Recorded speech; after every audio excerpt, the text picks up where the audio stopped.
10 मार्काचे जे तुमचे क्वेश्चन्स असतील, हे 10 मार्कर क्वेश्चन्स तुमचे जवळ-जवळ 13 क्वेश्चन्स असतील आणि हे 13 क्वेश्चन्स प्रत्येक क्वेश्चन तुम्हाला 2 पानांमध्ये what do you mean by 2 pages? 2 pages म्हणजे एक समोरचा फेस आणि त्याच्या मागचा फेस. समोरचा आणि त्याच्या मागचा फेस. सेकंडली जेव्हा तुम्हाला 20 मार्कर्स क्वेश्चन असतील असे टोटल तुम्हाला 6 क्वेश्चन्स लिहायचे आणि ते 6 क्वेश्चन्स जे आहेत ते तुम्हाला per question 3 pages will be dedicated for each question. Okay, किती? 3 पानं. 3 पेजेस म्हणजे काय? 3 म्हणजे समोरचं, मागचं आणि पुढच्या पेजचं पण पुन्हा समोरचं. Not the 4 pages. लक्षात घ्या, नॉट द 4 पेजेस. तर तुम्हाला 10 मार्कासाठी 2 पानांना डिझाईन करायचंय आणि 20 मार्कांना 3 पानांना डिझाईन करायचंय. म्हणून सोशलॉजीचं आन्सर लिहिणं 3 तास आपल्याला फार सफिशियंट असतात. जर तुम्ही इथेच कॅल्क्युलेट कराल, जर हा प्रश्न जीएस मध्ये पडला असता तर तुम्हाला 20 मार्कांसाठी 4 पानं लिहिण्याची गरज पडली असती. किती? 4 पानं. म्हणजे तुम्ही प्रत्येक ह्या प्रश्नांच्या मागे 1 पेज सेव्ह करतात. That means you are writing 6 pages less than your GS paper. काय वाटतं? 6 पानं कमी लिहितात. म्हणून तुमच्या जीएसच्या स्पीडने जर तुम्ही ऑप्शनल लिहिलं ना, तरी तुमच्याकडे बराच टाइम शिल्लक राहतो. ऑप्शनलच्या पेपरमध्ये टाइम कन्स्ट्रेंट मॅटर नाही करत. खूप निवांत वेळ असतो. खूप म्हणण्यापेक्षा निवांत वेळ असतो. तुम्ही जीएसच्या कंपॅरिझनमध्ये ऑप्शनलमध्ये व्यवस्थित स्पीड कमी करून पण चांगला कंटेंट लिहू शकता. ह्याचं कारण की तुम्हाला number of pages to write in your optional paper are less than your GS paper. ह्या 2 किंवा 3 म्हणजे 10 मार्क आणि 20 मार्क ह्या 2 प्रकारच्या क्वेश्चन्स मध्ये तुम्हाला लिहायचं काय असतं. क्वेश्चन 10 मार्काचा असो किंवा क्वेश्चन 20 मार्काचा असो, तुमच्या उत्तरामध्ये, आन्सरमध्ये किती कॉम्पोनंट असतील, कुठले कुठले पार्ट्स असतील. कॉम्पोनंट्स, तुमचा पहिला कॉम्पोनंट असेल तुमचा परिचय, तुमचा इंट्रोडक्शन त्या क्वेश्चनचं. सेकंड ऑफकोर्स ज फॉर्मॅलिटी, तुमचा जो एक्झॅक्ट डिमांड आहे ती तुमची बॉडी. तिसरा जो पार्ट असेल, तो तिसरा पार्ट जो ऑप्शनलला स्पेशल आहे, तो काय, कसा लिहायचा, ह्या सगळ्यांबद्दल बोलू. तो म्हणजे क्रिटिक किंवा टीका किंवा मर्यादा. Okay, limitations. हा तुमचा तिसरा पार्ट असेल. चौथा पार्ट तुमच्या उत्तरामध्ये असेल तो तुमचा ऑफकोर्स कन्क्लुजन असेल. आणि तुमचा लास्ट पार्ट जो असेल, तो लास्ट पार्ट जो एक्सप्लिसिटली मेन्शन नाही करायचा आहे, जो थ्रू आउट दी आन्सर तुमचा दिसला पाहिजे, तो असेल तुमचं व्हॅल्यू ॲडिशन. ओके एव्हरीवन, हे 5 पार्ट असतील. फक्त हा पार्ट असा विशेष स्पेशल एक्सप्लिसिटली स्पष्टपणे लिहायचा नाहीये. 4 हे स्पष्ट असतील तुमची, पण व्हॅल्यू ॲडिशन हा तुमचा इंटिग्रल पार्ट असेल. तुमच्या उत्तरामध्ये जिथे आवश्यक असेल त्या पद्धतीनं व्हॅल्यू ॲडिशन करायची आहे. कोणती, कशा प्रकारची, या सगळ्यांबद्दल आपण आता ह्या 30 मिनिटात बोलूया. मी पहिला पार्ट सुरू करतो की हा जो इंट्रोडक्शन प्रकार आहे, बॉडी, कन्क्लुजन, क्रिटिक, तुमच्या 10 मार्कांमध्ये आणि 20 मार्कांमध्ये दिसतं कसं. If they are asking the question for 10 marks, that means they are dedicating the 2 pages to write that particular answer. आणि ह्या 10 मार्कामध्ये तुम्हाला 5 कॉम्पोनंट्स लिहायचे. किती? 5. तुमचं 10 मार्कामधलं इंट्रोडक्शन कुठेतरी 3 ते 4 लाईन्सचं असेल, राईट.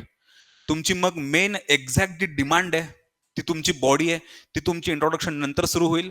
हे बॉडी तुमच्या 10 मार्काच्या कुठेतरी ह्या हाफ पेज पर्यंत चालेल. ही लाईन इमॅजिनरी असेल, डोळ्यात फक्त ठेवायचे की इथपर्यंत मला बॉडी लिहायची आहे. म्हणजे मी इथे एक शॉर्ट फॉर्म मध्ये लिहितो, इंट्रोडक्शन माझी इथून बॉडी सुरू होतीये, ती बॉडी इथपर्यंत चालणार आहे. आणि मग ह्या पानाचा पुन्हा जो उरलेला 25% भाग आहे, ह्या 25% भागामध्ये तुमची टीका असेल. हे 5 पार्ट दिसतील कशा आधी आपण बघूया आणि मग 5 पार्टला पुन्हा फोडूया की ह्याच्यामध्ये काय काय कसं कसं लिहायचंय. सो इथे तुमच्या टीका असतील, may be 1, may be 2, may be 3, जशी स्पेस मॅनेज होईल. आणि तुमचा लास्ट पार्ट असेल तो असेल तुमचा कन्क्लुजनचा. आणि 5वा part throughout the body value addition असेल, throughout the body. So intro, तुमची बॉडी, तुमच्या टीका आणि तुमचं कन्क्लुजन हे स्पष्टपणे दिसेल. इथपर्यंत ठीक. जर हा प्रश्न 20 मार्काला असला असता, हा प्रश्न 20 मार्काला, सेम प्रश्न आपण घेऊया जो कुठला XYZ, तरी देखील तुम्हाला हेच बॉडीचं स्ट्रक्चर, तुमच्या आन्सरचं स्ट्रक्चर मेंटेन करायचंय. You are going to write again this 5 components in 20 marks also. 20 मार्कामध्ये तुम्हाला 3 पानं असतील, 1, 2 आणि 3. फक्त इथे इंट्रोडक्शन थोडंसं एक्सपांड करून लिहायचंय, कुठेतरी 30-35 वर्ड्स पर्यंत. Same for the conclusion, you are going to expand the conclusion to some more extent, at least 10% more than the last one. हे 2 कंपोनंट झाले. मग जे शेवटचं पान आहे, ह्या शेवटच्या पानाला 1/3 करायचं. काय? अराउंड 1/3, 3 तुकडे, असा एक डोळ्यात एक कुठेतरी अंदाजा लावायचा. त्यातला जो 1/3 पेज आहे किंवा 1/3 पार्ट आहे, हा तुमचा कन्क्लुजनचा असेल. ओके. जो सेकंड लास्ट 1/3 पार्ट असेल, इथं तुम्ही अंदाजात टीका लिहाल. असं नाहीये की तुम्हाला हे एक्झॅक्टली लाईन मारायचंय, 1, 2, 3 म्हणजे 1/3 करायचंय आणि तिथे पेन्सिलनी लाईन मारून no. Be flexible, but somewhere like की 1/3, 1/3, 1/3 चे 3 पार्ट असतील. इथं तुम्ही टीका लिहाल, इथं कन्क्लुजन लिहाल आणि हा सगळा पार्ट तुमचा बॉडीचा असेल. ओके. हा सगळा पार्ट तुमचा बॉडीचा असेल. असं तुमचं 10 मार्काचं आणि असं तुमचं 20 मार्काचं उत्तर दिसेल, जनरली दिसेल. ओके. ही टीका कदाचित इथून पण सुरू होऊ शकेल, कदाचित थोडी खाली पण जाऊ शकेल, पण हवी. दुसरा पॉइंट, जेव्हा तुम्ही यूपीएससीचे किंवा हे सगळे मागच्या एमपीएससीचे प्रश्न बघाल, प्रत्येक प्रश्नामध्ये टीका लिहिणं आवश्यक असतं का? कन्क्लुजन लिहिणं आवश्यक असतं का? इंट्रोडक्शनची स्टाईल कशी पाहिजे? बॉडीची कशी स्टाईल पाहिजे? आता आपण सगळ्या गोष्टींवर बोलू. Specially I am going to focus on this part, टीका. कारण मला काल परवा सुद्धा विद्यार्थ्यांनी बोलताना जाणवलं, की बऱ्याचशा विद्यार्थ्यांना अजूनही बाहेर माहित नाही, की ही सोशिओलॉजीची आन्सर रायटिंग असते. ह्याच्यामध्ये टीका लिहिणं एक्सपेक्टेड असतं. का? कसं? प्रत्येक गोष्ट बोलू. पहिला मी स्टाईल सुरू करतो, तो आहे तुमचा इंट्रोडक्शनचा, की how to write an introduction in sociology. परत रिवाइज, की आपल्या सोशिओलॉजीच्या उत्तरामध्ये किती सब पार्ट्स असणार आहेत? किती? 5. 5 लक्षात ठेवायचे. Intro, body, conclusion, critic and value addition. त्यातला पहिला पार्ट जो आहे तो इंट्रोडक्शनचा. ह्याच्या बाय द वे, हे सगळे जे मी पार्ट्स आहेत, सगळं हे डिटेल 1.5 ते 2 तासाच्या लेक्चरमध्ये खूप छान कव्हर केलंय. तुम्हाला सर्वांना रिक्वेस्ट करेल, इव्हन जे बघतायत ऑनलाईन त्यांनाही रिक्वेस्ट करेल, की तो आणखी डिटेलमधला व्हिडिओ बघा, जरूर बघा. पण मला आता तुमच्यासोबत लिंक तयार करायला ह्या गोष्टी पुन्हा डिस्कस कराव्या लागतील. ओके. एक पटकन ह्याला मी रॅपअप करतो. पण हा खूप डिटेलमध्ये व्हिडिओ ऑलरेडी युट्यूबला पडलेला आहे. तो युट्यूबचा एपिसोड नंबर 1 आहे. आन्सर, उत्तर लेखनाकडनं आपण रँककडे कसं जायचं. ओके. तर इंट्रोडक्शनचा पहिला स्टाईल असू शकतो, तो असेल की त्या प्रश्नाचं बॅकग्राऊंड तयार करणं, त्याची पार्श्वभूमी लिहिणं. एक पहिला प्रकार असू शकतो. म्हणजे की बाबा, समाजशास्त्राचा उदय कसा झाला, तर थोडा आपण बॅकग्राऊंड मध्ये जाऊन लिहू. फ्रेंच इंडस्ट्रियल रिव्होल्युशननं समाजशास्त्रावर कसा परिणाम केला, बॅकग्राऊंड मध्ये लिहू.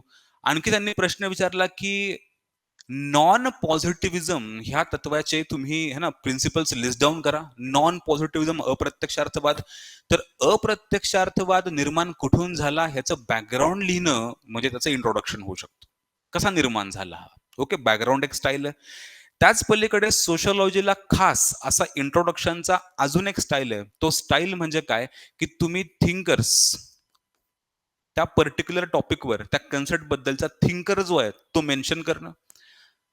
जसं की ऐतिहासिक भौतिकवादावर टीप लिहा, तर ऑफकोर्स तुमचं इंट्रोडक्शन कार्ल मार्क्सच्या नावानं सुरुवात व्हायला पाहिजे. जर त्यांनी विचारलं कुल प्रतीकवादावर टीप लिहा, तर तुमचं इंट्रोडक्शन ऑफकोर्स एम एल डर्खिमच्याच नावानं सुरुवात झाली पाहिजे. तर थिंकरच्या नावानं सुरुवात करणं. सोशिओलॉजीमध्ये आणखी एक खास इंट्रोडक्शन असतं, ते म्हणजे ते पर्स्पेक्टिव्ह किंवा ते सगळे दृष्टिकोन मेन्शन करणं. पर्स्पेक्टिव्ह, जसं की मराठीमधून सांगतो मी, की तो आहे एक संरचनात्मक प्रकार्यवाद किंवा आपण ह्याला स्ट्रक्चरल फंक्शनलिझम म्हणतो. किंवा दुसरा तो आपला संघर्षवादी सिद्धांत किंवा त्याला आपण कॉन्फ्लिक्ट पर्स्पेक्टिव्ह म्हणतो. बरोबर. किंवा आणखी एक होऊ शकतो सिम्बॉलिक इंटरॅक्शनिझम किंवा प्रतिकात्मक आंतरक्रियावाद. ह्या सगळ्या गोष्टींनी सुरुवात होऊ शकते. प्रतिकात्मक आंतरक्रियावाद ह्या सगळ्या गोष्टींनी देखील इंट्रोडक्शन होऊ शकतं. हाऊ? जर प्रश्न विचारलाय की एम एल डर्खिमच्या आत्महत्या ह्या सिद्धांतावर टीप लिहा, सुसाईडवर टीप लिहा, तुम्ही काय म्हणणार माहितीये? एम एल डर्खिम हा संरचनात्मक प्रकार्यवादी किंवा ह्या सगळ्या गोष्टींना ह्या दृष्टिकोनातनं तो बिलॉंग करतोय. और आणखी एक शब्द आपल्याकडे आहे, प्रत्यक्षार्थवाद. प्रत्यक्षार्थवादानं सुरुवात करणं, अप्रत्यक्षार्थवादानं सुरुवात करणं किंवा प्रकार्यवाद. मी इथे पण मेन्शन करतो प्रत्यक्षवाद. अप्रत्यक्षवाद म्हणजे पॉझिटिव्हिझम, नॉन पॉझिटिव्हिझम ह्यानं सुरुवात करणं, म्हणजे सोशिओलॉजीच्या पर्स्पेक्टिव्हनं सुरुवात करणं, की हा माणूस कुठल्या विचारसरणीचा आहे. आणखी एक क्वेश्चन घेतो मी, जसं की जी.एस. घुरे ह्या विचारवंतांनी जाती व्यवस्थेवर केलेलं ऑब्झर्वेशन लिहायला सांगितलं त्यांनी. तर तुम्ही जी.एस. घुरे सरांचा हा क्वेश्चन इंट्रोड्यूस करताना कसा करणार माहिती आहे? प्राच्य विद्याशास्त्र, इंडोलॉजिकल पर्स्पेक्टिव्हला ते बिलॉंग करतात. ओके. तर तुम्ही त्यांचं नाव म्हणजे थिंकरचं नाव किंवा पर्स्पेक्टिव्हचं नाव मेन्शन करणं हे एक्सपेक्टेड आहे. हे एक खूप चांगलं इंट्रोडक्शन होऊ शकतं.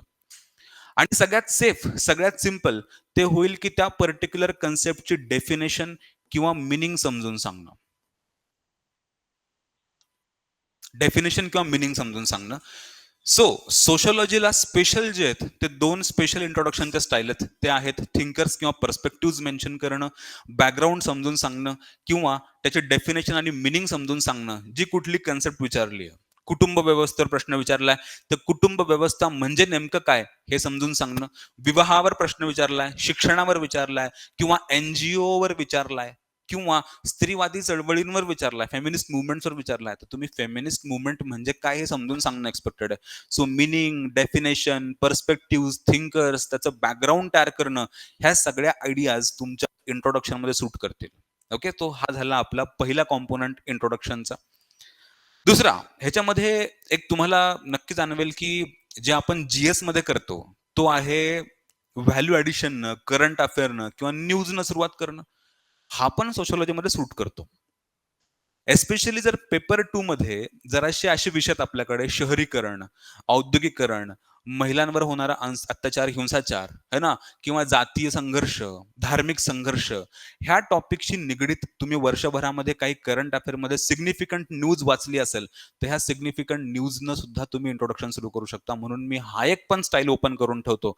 तो इंट्रोडक्शनचा जो करंट अफेअर्सशी रिलेटेड आहे. तर एका वाक्यामध्ये की ह्या पर्टिक्युलर टॉपिकवर हे वर्षभरात घडलंय, इम्पोर्टंट घडलंय, हे पण तुम्ही सुरुवात करू शकता.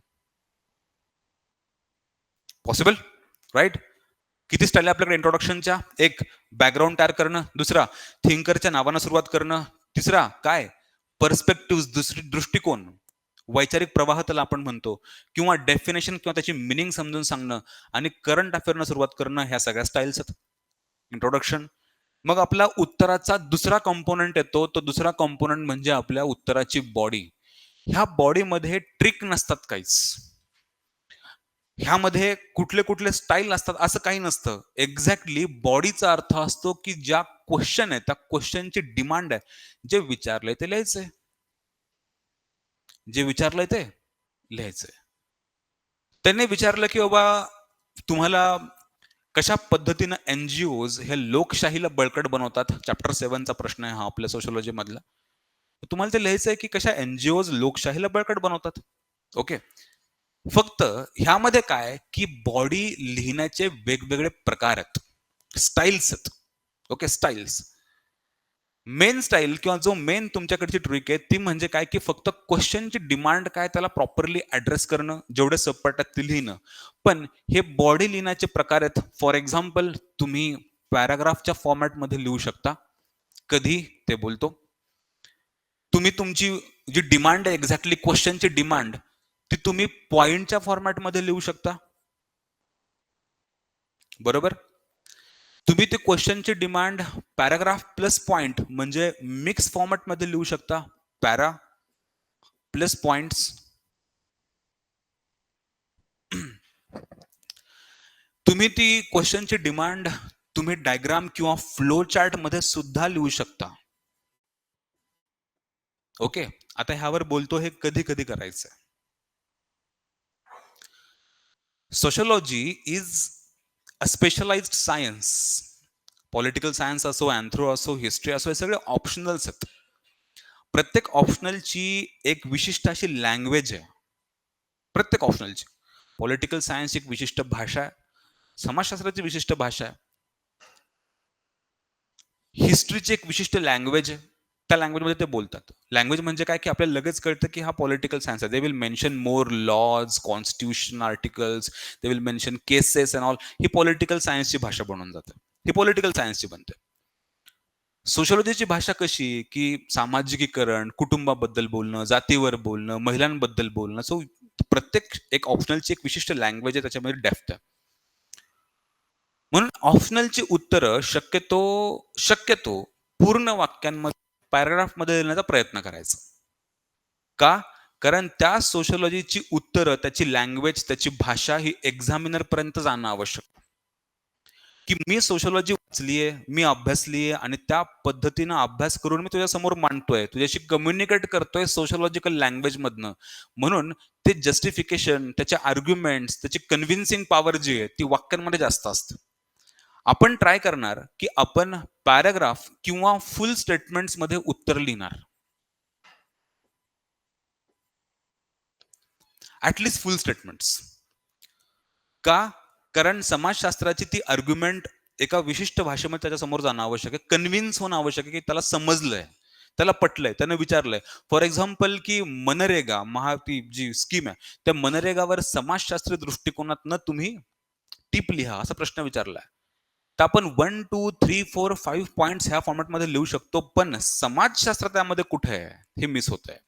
समाजशास्त्राची भाषा, जसं की मार्क्स त्यावर काय बोलेल, स्त्रीवादी त्यावर काय बोलतील, प्रकार्यवादी त्यावर काय बोलतील, हे सगळं काही दृष्टिकोन, ही भाषा, एक लँग्वेज त्याच्यामध्ये जाणं आवश्यक आहे. तर तुम्हाला आता एवढं लक्षात ठेवायचं आहे, की पॅराग्राफ किंवा फुल स्टेटमेंट्स हे आपण प्रिफर करूया, की ज्यानं उत्तर आपलं प्रॉपरली त्याच्यासमोर कन्व्हिन्स होईल, तो कन्वे होईल आपलं उत्तर काय. सेकंडली, पॉइंट फॉर्मॅट हा पण पॉसिबल आहे.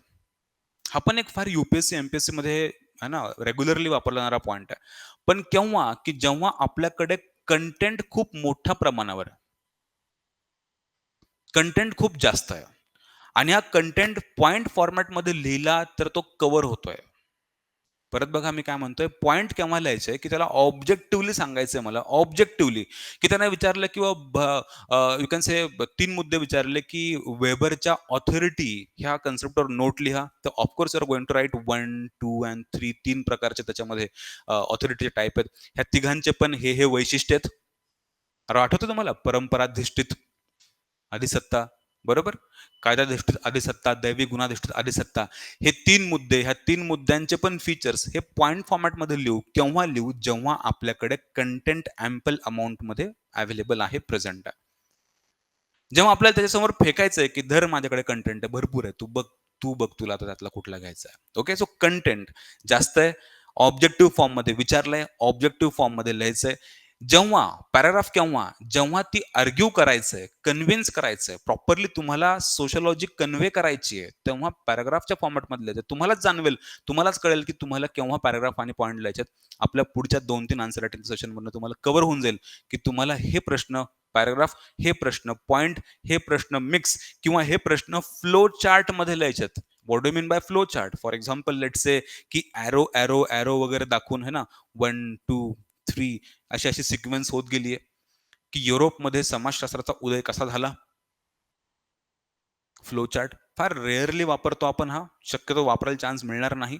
शक्यतो तुमचा ह्या 3 गोष्टींमध्येच सगळे उत्तर 19 उत्तर तुमचे कव्हर झालेले असतील. सो आपला मेन स्टाईल सोशिओलॉजीचा कुठला असेल, तो असेल पॅराग्राफमध्ये लिहिणं, फुल स्टेटमेंट्समध्ये लिहिणं.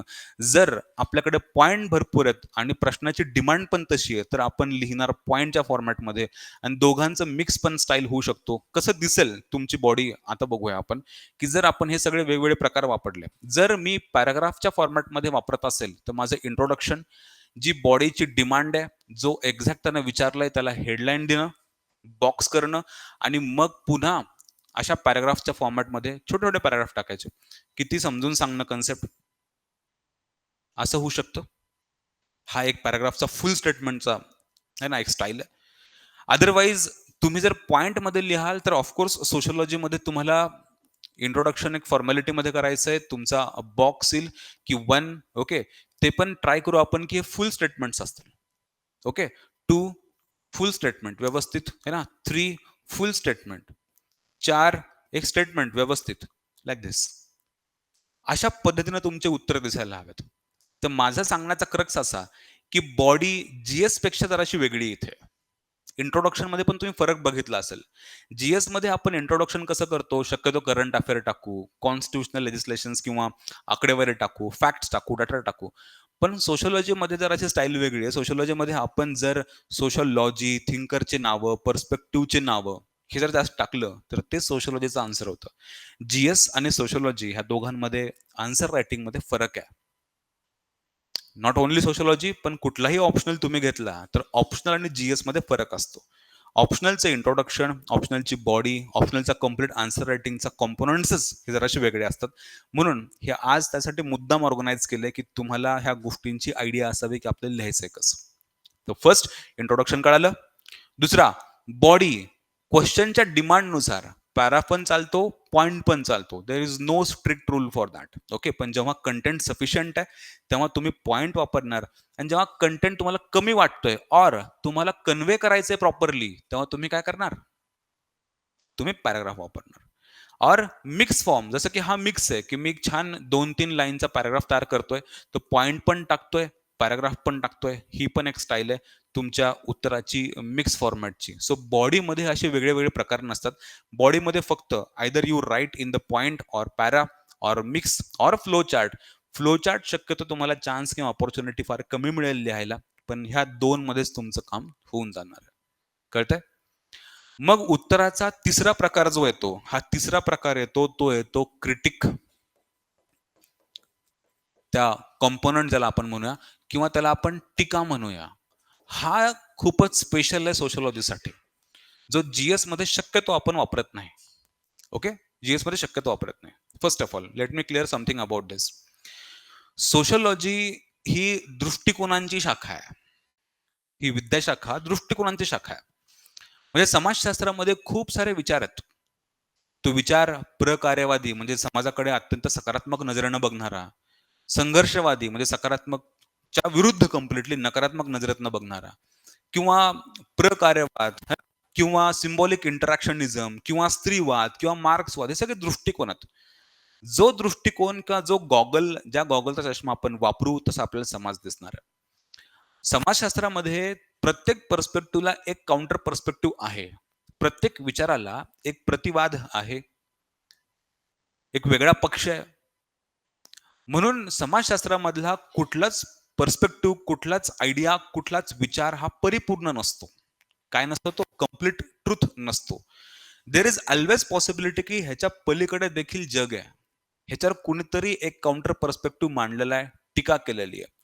जसं की आपण खूप गोष्टी आतापर्यंत शिकलोत समाजशास्त्रात, त्यापैकी परत मी थिंकरच्या बाबतीमध्ये येतो. की तुम्हा सर्वांना माहिती आहे की डर्खीम म्हणतोय की अरे तुम्ही सुसाईडकडे ऑब्जेक्टिव्हली बघा, आकड्यांमध्ये बघा. मी सांगतो ना तुम्हाला की 4च प्रकारच्या सुसाईड्स आहेत. पण आपण त्यावर टीका केली, की अरे फक्त 4 प्रकारच्या टीका कसं काय आहेत? आणि तू आत्महत्यासारख्या इतक्या इमोशनल, सब्जेक्टिव्ह, भावनिक गोष्टीला आकड्यांमध्ये शिकतोय. बरोबर? लिमिटेशन तसं आहे, की त्याच्यावरची टीका आहे. सांगण्याचा अर्थ असा की समाजशास्त्रामध्ये जी कुठली कन्सेप्ट आहे, majority of the concept they have some limitations. काही ना काही कमी राहून गेली आहे. काही ना काही त्याच्यावर एक काउंटर पर्स्पेक्टिव्ह आहे. कुणी ना कुणी त्यावर असा विचार मांडलाय की जो त्या थिंकरपेक्षा जरासा वेगळा आहे. म्हणून जरी विचारलं नसलं, परत बघा नोट करायला, जरी स्पष्ट विचारलं नसलं, तरी देखील त्या कन्सेप्टवर, त्या क्वेश्चनवर टीका लिहिणं एक्सपेक्टेड असतं. जरी स्पष्टपणे विचारलेलं नसलं, की ह्याच्यावर टीका लिहाच, तरी की ह्याच्यावर टीका लिहिणं एक फॉर्मॅलिटी असते. ऑप्शनलची ती एक फॉर्मॅलिटी असते. कळतंय? मी जर तुम्हाला प्रश्न विचारतोय, की बाबा समाजशास्त्रीय दृष्टिकोनातनं एम.एल. डर्खीमच्या आत्महत्या सिद्धांतावर टीप लिहा. प्रश्न काय विचारला मी, की एम.एल. डर्खीमच्या सुसाईड थिअरीवर नोट लिहा, टीप लिहा. ह्यामध्ये मी कुठे मेन्शन केलं तुम्हाला, की टीका लिहा म्हणून? मेन्शन केलं होतं? नव्हतं केलं. स्टिल तुम्हाला लिहायचंय. स्टिल तुम्हाला लिहायचंय. क्लिअर सर्वांना मी काय बोलतोय? स्टिल तुम्हाला लिहायचंय. इमॅजिन करू, की एम.एल. डर्खीमच्या आत्महत्या तुम्ही सिद्धांतावर तुम्ही समाजशास्त्र दृष्टिकोनातनं टीका लिहितायत. कुठल्या दृष्टिकोनातनं? समाजशास्त्रीय दृष्टिकोनातून त्याच्यावर नोट लिहितात. समाजशास्त्रीय नोट लिहितात म्हणजे समाजशास्त्र काय बोलतं लिहितात म्हणजे समाजशास्त्र टीका पण करतं ना. What about that? कळतंय? म्हणून जेव्हा सोशिओलॉजिकल पर्स्पेक्टिव्ह किंवा तुम्हाला सोशिओलॉजी मधला प्रश्न पडतोय, तेव्हा सोशिओलॉजी काय बोलते हे महत्वाचं आहे आणि त्याच सोशिओलॉजीचा भाग आहे टीका. म्हणून जरी तुम्हाला विचारल्या नसल्या तरी अशा जवळ-जवळ कुठेतरी 17-18 क्वेशन आउट ऑफ 19 ह्या क्वेशन्समध्ये तुम्हाला टीका लिहायला चान्स मिळणार आहे. स्पष्ट ते विचारणार नाहीत, पण जरी नसेल विचारलं तरी तुम्हाला टीका लिहायचं आहे. असे 1-2 क्वेशन असतील की टीका लिहायची गरज नसते. तुम्हाला लगेच कळतं की टीका लिहायची नाही. आपल्या प्रश्नामध्ये पण तुम्हाला तसे प्रश्न मी इन्व्हॉल्व केलेत. पण most of the questions they will cover or they will demand implicitly अस्पष्टपणे विचारतील की टीका लिहा, तर तुम्हाला टीका लिहायची. ह्या टीका किती लिहायच्यात? किती? जर 10 मार्काचा क्वेश्चन असेल, है ना, 10 मार्काचा क्वेश्चन, तर तो पेजचा 1/4 पार्ट ऑर ऑर 2 to 3 टीका, 2-3 टीका बस झाल्या. 2-3 टीका सफिशियंट आहेत. 2 पण सफिशियंट आहेत. मॅक्स 3 जास्त नका लिहू. 1 लिहिलं तरी चालतं, 2 चालतं, 3 चालतं, पण 2 to 3 तुम्हाला क्रिटिक किंवा लिमिटेशन्स लिहिणं आवश्यक आहे. आणि जर 20 मार्काचा क्वेश्चन पडत असेल, तर तो लास्ट पेजचा 1/3 पार्ट, लास्ट पेजचा 1/3 पार्ट एवढी स्पेस किंवा कुठेतरी है ना 3 to 4 टीका ह्यावर लिहिणं एक्सपेक्टेड आहे. टीका म्हणा किंवा त्याला मी आणखी शब्द वापरतो लिमिटेशन्स म्हणा, मर्यादा म्हणा, जे तुम्हाला ठीक वाटेल. भरपूर शब्द त्याला तुम्हाला मिळतील. हे सगळे शब्दांचा वापर करून सांगायचा एवढाच अर्थ आहे, की जे विचारलंय त्याच्या जरासं विरोधाभासी काही एक्झिस्टंट आहे का? त्याचं अस्तित्व आहे का? हे लिहिणं आवश्यक आहे. सो विचारू, न विचारू तुम्हाला लिहायचंय. आणि जेव्हा ते मुद्दाम विचारतील, की टीकात्मक स्वरूपात लिहा किंवा समालोचनात्मक लिहा, समीक्षात्मक म्हणजे क्रिटिकली अॅनलाइज, क्रिटिकली एक्झामाइन. जेव्हा ते टीका विचारतायत, तेव्हा मुद्दाम जास्त लिहायचे असतात. आता तो आपला सेकंड हाफ तोच आहे आजचा लेक्चरचा. ओके, तेव्हा तर मुद्दाम लिहायचं. जसं की स्त्रीकरणावर संरचनात्मक प्रकारे दृष्टिकोनातून है ना तुम्ही टीका लिहा, तर तुम्हाला टीकाच लिहायचं, त्याच्यावर मुद्दाम त्यावर टीका मेन्शन करायच्यात. जरी नसलं विचारलं तरी एवढ्या टीका मेन्शन करणं एक्सपेक्टेड आहे. So this is our third component in answer. पहिला कॉम्पोनंट आहे तुमचा इंट्रोडक्शन, दुसरा कॉम्पोनंट आहे तुमची बॉडी, तिसरा कॉम्पोनंट आहे तुमचा टीका किंवा व्हॉट क्रिटिक. चौथा कॉम्पोनंट जो आहे तुमच्या उत्तराचा जो स्पष्टपणे दिसतो, तो चौथा कॉम्पोनंट आहे तुमचा कन्क्लुजन. Okay, conclusion. कन्क्लुजन सोशलॉजीची जराशी जीएस पेक्षा वेगळी असतात. मेजरली सोशलॉजीचे कन्क्लुजन्स हे त्या पर्टिक्युलर संकल्पनेचे महत्व, जी संकल्पना, जी थिअरी, जी कन्सेप्ट, जे काही विचारलंय हिचं महत्व स्पष्ट करायचं असतं. समाजशास्त्रामधलं तिचं महत्व और तिचं योगदान. समाजशास्त्रामध्ये ह्या थिअरीनं, ह्या कन्सेप्टनं काय योगदान दिलं हे लिहिणं आवश्यक असतं. काय महत्व, तिचं योगदान, तिचं कॉन्ट्रीब्युशन. ओके, त्याला मी इंग्लिशमध्ये सांगतो की त्याला आपण contribution of that particular concept किंवा तिचं इम्पॉर्टन्स इन सोशलॉजी. ओके, कुठलं इम्पॉर्टन्स किंवा कुठलं कॉन्ट्रीब्युशन? सोशलॉजी मधलं कॉन्ट्रीब्युशन. ओके, एक्झाम्पल घेऊ परत. एक्झाम्पल जसं की एम.एल. डर्किमच्या आत्महत्या सिद्धांताचं काय योगदान आहे समाजशास्त्रामध्ये? काय योगदान आहे? की त्यानं तेही कळतं. नो, अजून त्याला अजून बेटर करू शकता. Perfect, perfect. की सायंटिफिक पद्धतीनं, वैज्ञानिक पद्धतीनं आपण सामाजिक घटना शिकू शकतो. हे कॉन्ट्रीब्युशन आहे त्याचं. ओके, आणि पियुष तुम्ही पण बरोबर बोलताय की किती, कशा, कुठे आत्महत्या घडतात ह्याचा अंदाज आपल्याला लागू शकतो. पण त्यापेक्षा अधिक महत्वाचं काय? हे कॉन्ट्रीब्युशन, की वैज्ञानिक दृष्टिकोनातनं मग ते दुसरं वाक्य ऍड करा. कळतंय? तर त्या कन्सेप्टचं महत्व काय? मी विचारला प्रश्न तुम्हाला की बाबा लेट्स से एनजीओज बद्दल तुम्हाला बघायचं किंवा मनरेगा. तर मनरेगावर प्रश्न विचारलाय, तर तुम्ही मनरेगाचं कॉन्ट्रीब्युशन, मनरेगाचं योगदान सांगाल काय? की सामाजिक सक्षमीकरणामध्ये हिने हातभार लावलाय. तर सोशिओलॉजिकल थिअरी, सोशिओलॉजिकल कन्सेप्ट जेव्हा विचारली गेली आहे, तेव्हा तिचं सोशिओलॉजीला काय कॉन्ट्रीब्युशन आहे, तिचं काय योगदान आहे हे मेन्शन करणं आवश्यक आहे. जर अशा काही गोष्टींवर प्रश्न पडली, especially current affair related like महिला, काही स्कीम्स, एस्पेशली लाईक मनरेगाची योजना असेल, एनजीओची काही गोष्टी असतील, तर तिचा वे फॉरवर्ड. ओके, त्याला आपण म्हणू की त्याला काही उपाययोजना सुचवणं की कसं आपल्याला बेटर करता येईल, किंवा काही सोल्युशन्स लिहिणं जे फ्युचर ओरिएंटेड असतील.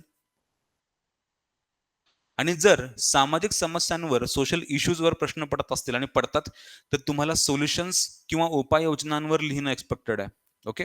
तो संकल्पना, तिचं महत्त्व, त्याच्या वे फॉरवर्ड, त्याच्यावरच्या उपाययोजना, त्यावर काहीतरी सोल्युशन सुचवणं, काहीतरी फ्युचर ओरिएंटेड व्हिजनवर बोलणं, लाइक सस्टेनेबल डेव्हलपमेंट गोल किंवा सबका साथ सबका विकास, इन्क्लुझिव्ह ग्रोथ अँड एव्हरीथिंग.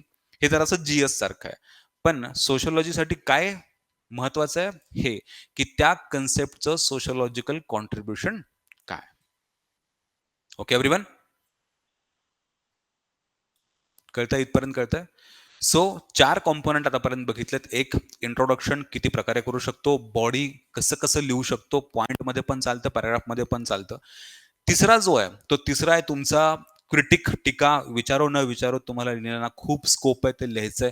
आणि चौथा असेल तुमचा कन्क्लुजन, जो कन्क्लुजन मेजरली बेस्ट असेल, की त्या पर्टिक्युलर संकल्पनेचं योगदान काय आहे, त्याचं महत्त्व काय आहे, आपण समाजशास्त्रामध्ये ही कन्सेप्ट अजूनही का शिकतो, हे लिहिणं इम्पॉर्टंट आहे. त्याला आपण म्हणतो त्या कन्सेप्टचं कॉन्ट्रिब्युशन.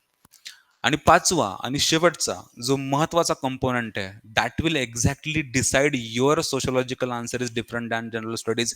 त्याला आपण व्हॅल्यू ॲडिशन म्हणतो, की जो जरासा तुम्हाला तुमच्या उत्तराला सोशिओलॉजिकल टोन देईल.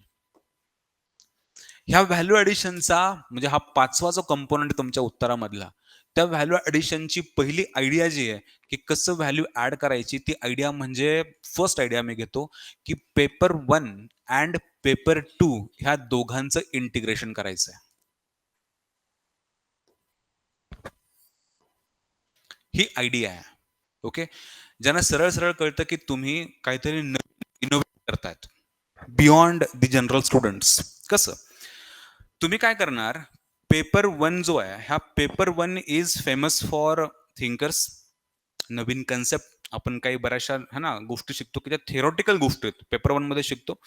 अँड पेपर 2 जो आहे, it is famous for your Indian sociology और Indian society to be more precise.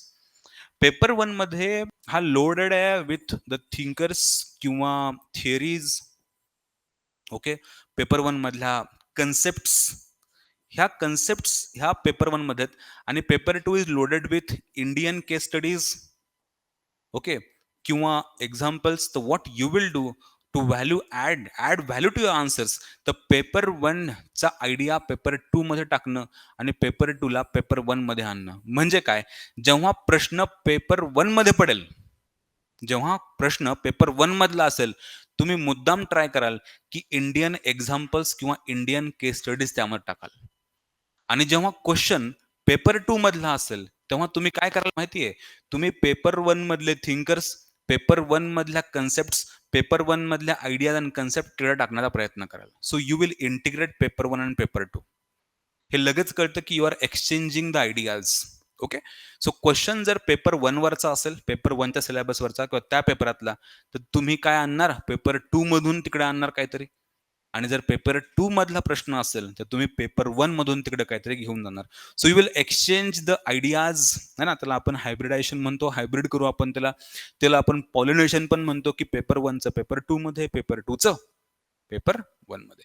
ही तुमची पहिली आयडिया असेल व्हॅल्यू ॲडिशनची. इथून पुढे पण आपण मुद्दाम म्हणून आपण शिकताना आपण तसं शिकतोय, की सगळे चॅप्टर्स एकत्र करून एक-एक ब्लॉक वाईज शिकतोय. आता एक्झाम्पल घेऊ आपण. जर एक्झाम्पल लगेच घेऊ, की तुम्हाला इथं कळेल, की आपण कसं करू शकतो. जर मी जाती व्यवस्था, जो आपल्या पेपर 2 मधला पार्ट आहे. जाती व्यवस्थेवर प्रश्न विचारलाय, की जाती व्यवस्थेची वैशिष्ट्य सांगा, जो आपला सिलेबस आहे. फीचर्स ऑफ कास्ट सिस्टम, वैशिष्ट्य सांगा.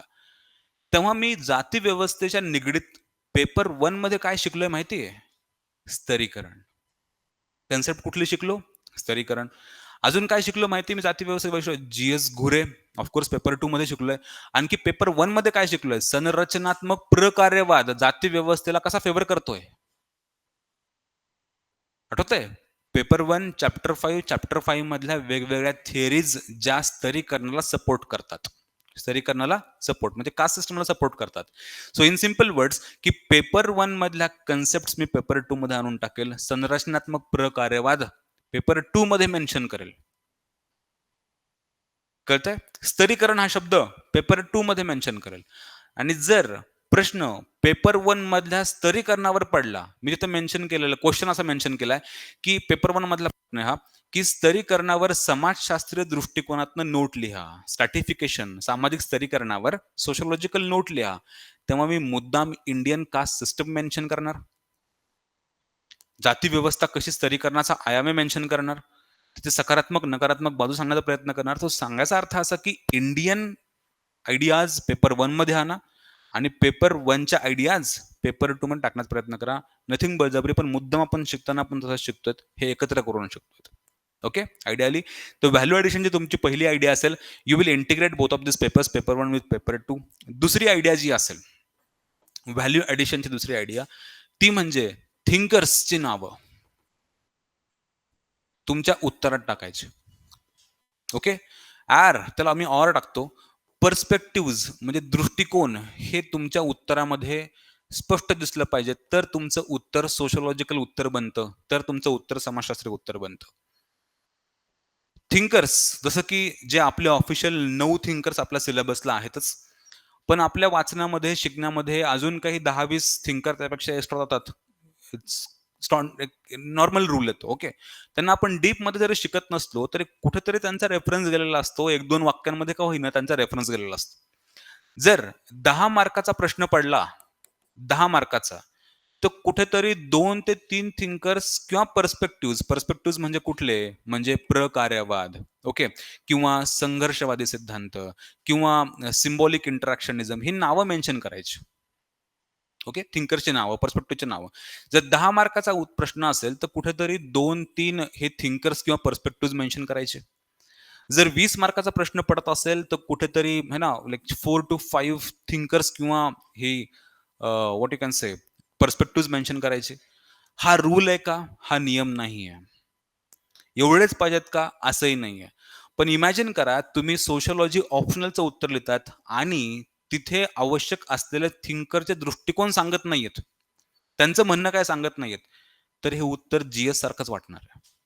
So how the answer is different than GS. You are going to mention 2 to 3 or 4 to 5 number of you can say thinkers in your answer. त्यातल्या टिकामध्ये एक होऊन जातं. तुम्हाला सुचतं ते आपोआप. टिकामध्ये एखादं नाव येऊन जातं. पूर्ण उत्तरात म्हणतोय मी म्हणजे इंट्रोडक्शन पासून बॉडीपर्यंत. ओके. पर्स्पेक्टिव्हची नावं आणि थिंकर्सची नावं आणि तुम्ही काय करणार, की जेव्हा ते उत्तरामध्ये फॉर एक्झाम्पल लेट्स से तुम्ही हे उत्तराची डिझाइन बघूया आपण. इथं कुठे तुम्ही थिंकरचं नाव टाकलं, तर त्या थिंकरच्या नावाला फक्त असं बॉक्स करून टाकायचं. काय करायचं? बॉक्स. पर्स्पेक्टिव्हला पण बॉक्स करायचा, की हां, ह्या दृष्टिकोनातनं हे हा आपण पॉइंट डिस्कस करतोय. बॉक्स टाकून, की त्याला कळायला पाहिजे, की आपण हे व्यवस्थित तिथे मेन्शन केलंय. तुम्ही सोशिओलॉजी लिहिताय हे त्याला कळायला पाहिजे. फक्त हे तुमचं उत्तर, तुमचा जो हा सेशन आहे, हा तुमचा पहिला सेशन आहे. म्हणून तुम्हाला थोडं इमॅजिन करायला अवघड जाणार आहे, की हे कसं, कुठं, काय लिहायचं, कुणाची नावं लिहायची, कुठून आठवायची, आणायची कुठून डोक्यामध्ये. हे रीडिंगचा भाग असतो फक्त. इथं पण माझे काही जुने विद्यार्थी आहेत. तुम्ही सेशन संपल्यानंतर त्यांना डिस्कस करू शकता, की त्यांचा अनुभव काय? पण हे खूपच नॅचरल आहे. म्हणजे तुमच्या वाचण्यामधून एकदा दोनदा झालं, की तुम्हाला ते आपोआप ते सुचतात लोकं तिथे, की 2-3 आन्सर तर तुमचे असेच 2-3 थिंकर तुम्ही मी गंमत नाही करत आहे, पण तुम्हाला कधी-कधी थिंकर लिमिट करायची गरज पडते, एवढे थिंकर तुम्हाला माहीत असतात. काय वाटतं अर्जुन? खरंच म्हणतो मी, गंमत नाही करत आहे. उलटं मी त्यावेळेस सजेस्ट करतो, की तुम्ही असं फेकू नका थिंकरची नावं. दन, दन, दन, दन. हे घे थिंकर, तो हे म्हणतो, हा तो म्हणतो. त्यांनी समजतंय? त्यांनी तुम्हाला समाजशास्त्र दृष्टिकोन विचारला ह्याचा असा अर्थ नाही, की तुम्ही पूर्ण उत्तरामध्ये 20 थिंकरचे नावं लिहा आणि हे बघ हे म्हणतात म्हणून. नो. आपल्याला काय करायचंय, की त्यांच्या आयडियाज तिथे लिहिणं आवश्यक आहे. अशा वेळी 2-3 नावं पण सफिशियंट आहेत. जर तुमच्याकडे नंबर ऑफ थिंकर्स जास्त निघली, जास्त तुम्हाला लिहायची गरज तिथे दिसायला लागली, है ना, तुम्हाला वाटतं, की माझ्यावर खूप थिंकर आहेत. तेव्हा थिंकरची नावं टाळा. त्यांच्या आर्ग्युमेंट लिहा फक्त. त्यांचं म्हणणं काय टाका फक्त. Okay. 2 to 3 thinkers for 10 marker आणि 20 मार्कासाठी कुठेतरी 4 ते 5 थिंकर्स तुमची गेली पाहिजे. हे तुमचं व्हॅल्यू एडिशन आहे. Just a second. For sociology. So first idea was paper 1 आणि पेपर 2 चं इंटिग्रेशन करणार. दुसरी आयडिया आहे तुमची थिंकर्स किंवा पर्स्पेक्टिव्हज मेन्शन करणार. तिसरा जो तुमचं व्हॅल्यू एडिशन आहे, ते तिसरं व्हॅल्यू एडिशन म्हणजे तुम्ही स्टॅटिस्टिक्स, ओके, काही डेटा, काही आकडेवारी त्याला आपण म्हणू, रिपोर्ट्स ओके. गरज पडलीच तर नक्कीच कॉन्स्टिट्यूशन मधली तुमची आर्टिकल्स किंवा लॉजला मेन्शन करणं किंवा काही कमिटीजची नावं हे सुद्धा मेन्शन तुम्ही करू शकता. ओके. तिथे तुम्ही मेन्शन करू शकता. तो स्टॅटिस्टिक्स आकडे for example let's say world बँकचा काही तुमच्याकडे आकडे आहेत का? एस्पेशली दारिद्र्यावर प्रश्न पडला. तर you have multi dimensional poverty index है ना, like reports like multi dimensional poverty index किंवा जेंडर गॅप इंडेक्स फार महत्वाचा आहे हा. किंवा national crimes records bureau NCRB बद्दल काही लिहू शकता का? United Nations human development program UNDP किंवा डेव्हलपमेंट प्रोग्राम बद्दल तुम्ही काही तुमच्याकडे आकडे आहेत का? नीती आयोगनं काही एखादं ह्याच्यावर काही स्टेटमेंट किंवा रिपोर्ट पब्लिश केलाय का? जो तुमच्या त्या क्वेश्चनशी मिळता जुळता आहे. शक्यतो हे तुम्हाला पेपर 2 मध्ये कामाला येऊ शकतं. कुठले पण रिपोर्ट तुमच्या करंट अफेअरमध्ये तुम्हाला वाचायला जातील हे. GS मध्ये तुम्ही त्याला प्रिपेअर करत असालच. करंट अफेअरचा भाग आहे हा. Just simple current affair. पण तुमचं स्टॅटिस्टिक्स, आकडे, आहे ना, आकडेवारी, रिपोर्ट्स, आर्टिकल्स, लॉज हे तुम्ही मेन्शन तिथे नक्की करू शकता. ही तिसरी आयडिया व्हॅल्यू ॲडिशनची. चौथी आयडिया असेल की काही डायग्राम्स टाकू शकले तर व्हेरी गुड. डायग्राम्स कुठल्या कुठल्या येतील हे ना, काही है ना की जिओमेट्रिकल डायग्राम्स. जसं की त्यांनी तुम्हाला विचारलंय सिंपल घेऊ आपण की मॅक्स वेबरची सोशल ॲक्शनची थिअरी किंवा मॅक्स वेबरची ऑथॉरिटीचे टाइप्स त्यांनी विचारले. तुम्हाला माहिती आहे की 3 टाइप आहेत. तर तुम्ही 3 टाइपला फक्त असं लिहा ट्रायंगलमध्ये की हे 3 टाइप मॅक्स वेबरच्या सोशल ॲक्शनचे आहेत किंवा मॅक्स वेबरच्या ऑथॉरिटीचे आहेत. जिओमेट्रिकल फिगर्स वापरणं. डर्खिमच्या आत्महत्येचे 4 प्रकार विचारलेत. तर तुम्ही काय कराल की 1, 2, 3, 4 असं टाकून द्याल. चौकोन टाकणं, ओके. चौकोन टाकून 4 पॉइंट्स मेन्शन करणं किंवा गोल टाकून असे 4-5 असे पॉइंट्स मेन्शन करणं. ही एक जिओमेट्रिकल स्टाईल आहे टू है ना, add some value to your answer की त्याला सुटसुटीत दिसेल. तुम्ही हे नक्की करू शकता. जेव्हा तुम्हाला गरज वाटेल तेव्हा डायग्राम टाकू शकता. वन मोर अजून कुठल्या डायग्राम असतील तर you may add the graphs like असं फक्त एक बॉक्स टाकून द्यायचा की भारतात बघा महिलांविरुद्ध अत्याचार एवढा वाढलाय, आदिवासी समुदायाविरुद्ध अत्याचार वाढलाय, SC कम्युनिटीच्या अट्रॉसिटीजमध्ये एवढं है ना वाढ झालेली आपल्याला दिसते. ग्राफ टाकू शकता. तुमचं you can say pie chart की भारतातील एकूण शेतकऱ्यांपैकी 85% शेतकरी हे स्मॉल अँड मार्जिनल फार्मर्सच्या कॅटेगरीमध्ये मोडतात. व्हेन डायग्राम टाका. जे तुम्हाला ठीक वाटेल. ठीक? तिथे जी सूट करेल. मग ती व्हेन डायग्राम असेल, ग्राफ असेल, पाय चार्ट असेल किंवा आपला तो अ, आहे ना बारच्या फॉर्मॅटमधला शहरीकरण दाखवतो आपण फॉर एक्झाम्पल, है ना? तर तुम्ही कुठल्याही प्रकारची जी तिथे सूट होईल. फक्त असं नाही की हा अर्ध पान तुमचं खाऊन जाईल. Limit the space. कुठेतरी लिमिट करा. जसं की हा एक 10 मार्काचा एक सिंगल पेज आहे. ह्या पेजवर तुम्हाला डायग्राम टाकायची, तर असा कुठेतरी एक छानसा आहे ना, छोटासा बॉक्स टाकून दिला आणि ह्या बॉक्समध्ये ग्राफ काढला की लुक लाइक दिस असं काहीतरी वाढतंय. जागा कमी वापरा, पण ह्या आयडियाज तुम्ही तिथे वापरू शकता फॉर युअर व्हॅल्यू. ही तुमची आहे कितवी? तिसरी आयडिया. वन मोर आयडिया जी तुमच्या सोशिओलॉजीच्या उत्तराला GS पेक्षा वेगळं ठरवेल, ती आणि खूपच स्पेशल आहे. ती म्हणजे की त्या पर्टिक्युलर कन्सेप्टवर काही कंटेम्पररी स्टडीज सुरू आहेत का?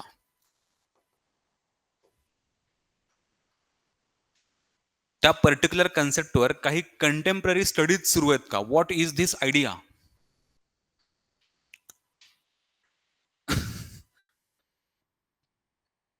म्हणजे तुम्हाला जो काही प्रश्न विचारलाय, त्या प्रश्नावर सध्या, त्या कन्सेप्टवर सध्या भारतातल्या कुठल्या विद्यापीठामध्ये, भारतातल्या काही महत्त्वाच्या विद्यापीठांमध्ये काही फॅकल्टीज, काही प्रोफेसर्स ह्यावर रिसर्च करतायत का? हे मेन्शन करणं. म्हणजे तुम्ही तुमच्या प्रश्नाला सध्या काय सुरू आहे, इथं आणून ठेवतायत. हे मेन्शन करणं. ह्याचं कारण काय माहिती आहे? ह्याचं कारण एक तर तुमचे सगळे जे क्वेशन पेपर्स आहेत, त्याचे आन्सर बुकलेट्स आहेत. जेव्हा तुम्ही मेन्स लिहाल ओरिजिनली, ते आन्सर बुकलेट तुमचे विद्यापीठांचे प्रोफेसर चेक करणार आहेत. ऑफ कोर्स सोशिओलॉजीचे प्रोफेसर्स. मग नॅशनल लेव्हलला UPSC असेल तर ते DU, JNU, मुंबई विद्यापीठ, पुणे विद्यापीठ है ना किंवा है ना ग्वालियरला जाईल कुठेही. जे महत्त्वाचे विद्यापीठ आहेत, त्या विद्यापीठांमध्ये तुमचे पेपर चेक करायला जातील तिथल्या प्राध्यापकांकडे. वरून तुम्ही काय करतात, की त्याच पेपरांमध्ये सध्या ह्या-ह्या विद्यापीठामधल्या ह्या डिपार्टमेंटमध्ये हा रिसर्च सुरू आहे. इमॅजिन करा जर त्याच तर हा एक परिणाम असतो, की तिथलाच प्राध्यापक तुमचा पेपर चेक करतोय. त्यांच्या कलीगपैकी कुणाचं तरी नाव त्यांच्या समोर आलंय. प्रोव्हायडेड की त्यांचे संबंध चांगले आहेत. अदरवाईज पण हा खूप चांगला इम्पॅक्ट आहे. खूप चांगला परिणाम असेल. लाइक मी तुम्हाला आठवत असेल मागे आपल्या नोटमध्ये पण सुदीप्ता गोराई यांचं नाव मेन्शन केलं होतं. स्ट्रॅटिफिकेशन एल-जी-बी-टी-क्यू कम्युनिटीजवरचा रिसर्च करतात. सुदीप्ता गोराई चॅप्टर 5 पेपर 1 म्हणजे सोशल स्ट्रॅटिफिकेशन स्तरीकरणामध्ये मी सुदीप्ता गोराईंचं नाव मेन्शन केलं होतं. ह्या सध्या भारतामध्ये इंडियन सोशलॉजिस्ट आहेत त्या आणि एल-जी-बी-टीवर रिसर्च करतायत, एल-जी-बी-टी-क्यू समुदायावर.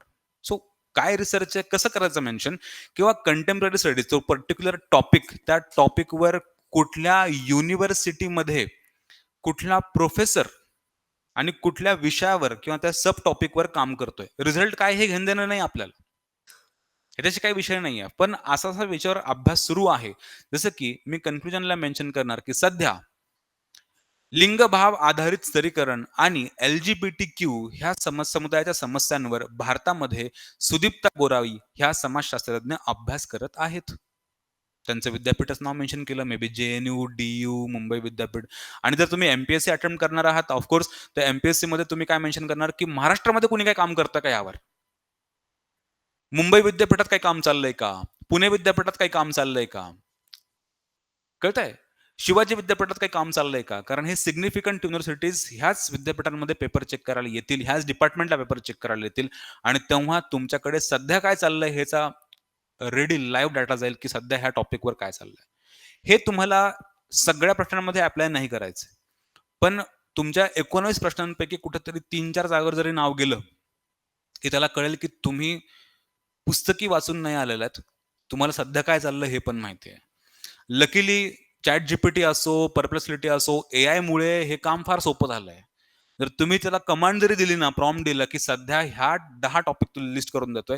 ह्या 10 टॉपिकवर महाराष्ट्रामधल्या विद्यापीठांमध्ये कुठले प्रोफेसर कुठल्या विद्यापीठातल्या डिपार्टमेंटमध्ये काम करतात, याची मला लिस्ट बनवून दे. तुम्हाला 10 ची लिस्ट 2 मिनिटात मिळून जाईल. आम्हाला तर त्यावेळेस सगळं रिसर्च करावं लागायचं. सोशिओलॉजीचं ते बुलेटिन वाच, त्यातनं टॉपिक काढ, ते लिंक कर, सिलेबसला कुठं लिही, कुठे काय कर, हे सगळं आहे ना, म्हणजे 2-3 दिवस त्यामध्ये जायचे. फक्त एवढंच प्रोव्हायडेड की हे केव्हा? हे व्हॅलिडेशन केव्हा? जेव्हा तुमची प्रिलिम्स निघली आहे, तुम्ही मेन्सला बसणार आहात, जवळ-जवळ 1 महिना बाकी आहे, तेव्हा लास्टला कुठेतरी हे काम करायचं. शेवटी. हे फार लाइक आहे ना, तो चेरी आहे त्या केकवरची. सगळ्यात शेवटी. इथेच लगेच सुरुवात करू नका, की आत्ता कोण काम करतंय इथूनच सुरुवात. हे गरज नाही आत्ता. आपली गरज काय? आपला कंटेंट बिल्ड होणं आवश्यक आहे आता. आधी आपला बेस तर पाहिजे. कंटेंट पाहिजे आणि मग सगळ्यात शेवटी आपण ह्यावर काम करूया, की कंटेम्पररी कोण अभ्यास करतंय, स्टडीज कुणाच्या चालल्यात आणि शक्यतो हे व्हॅल्यू एडिशन तुमचं कन्क्लुजनमध्ये असेल. ओके. म्हणून तुमच्या कन्क्लुजनच्या त्या पेजवर हे नोट करून ठेवा, की कन्क्लुजनचा अजून एक स्टाईल आहे, जो तुम्ही इथे मी त्याला स्टार मारून ठेवतो, की तो स्टाईल आहे, की कंटेम्पररी स्टडीज ह्यावर काही चालल्यात का? हे मेन्शन करणं. ओके. कंटेम्पररी स्टडीज ह्यावर काय चालल्यात का मेन्शन करणं.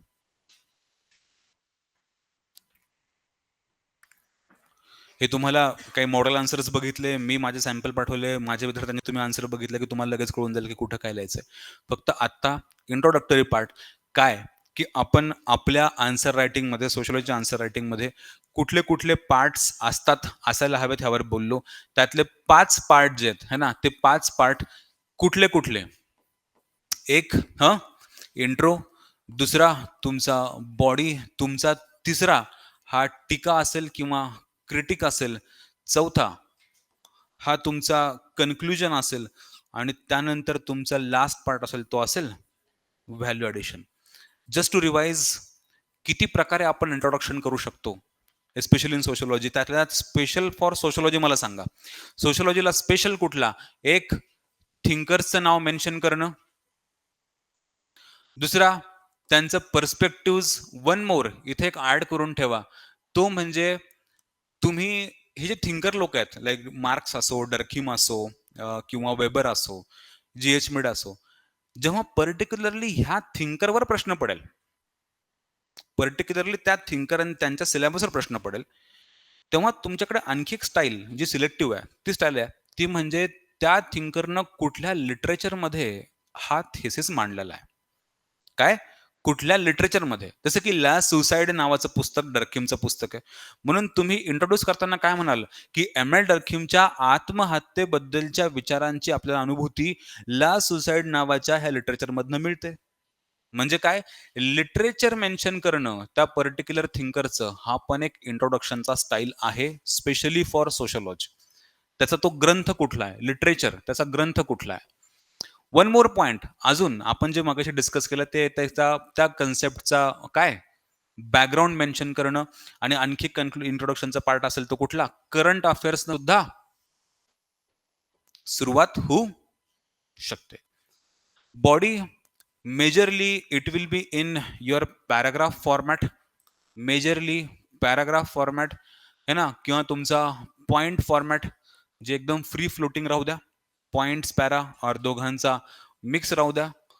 टीका तुम्हाला कुठेतरी 2 ते 3 आणि 4 ते 5 है ना, अकॉर्डिंग टू द मार्क्स लिहायच्यात.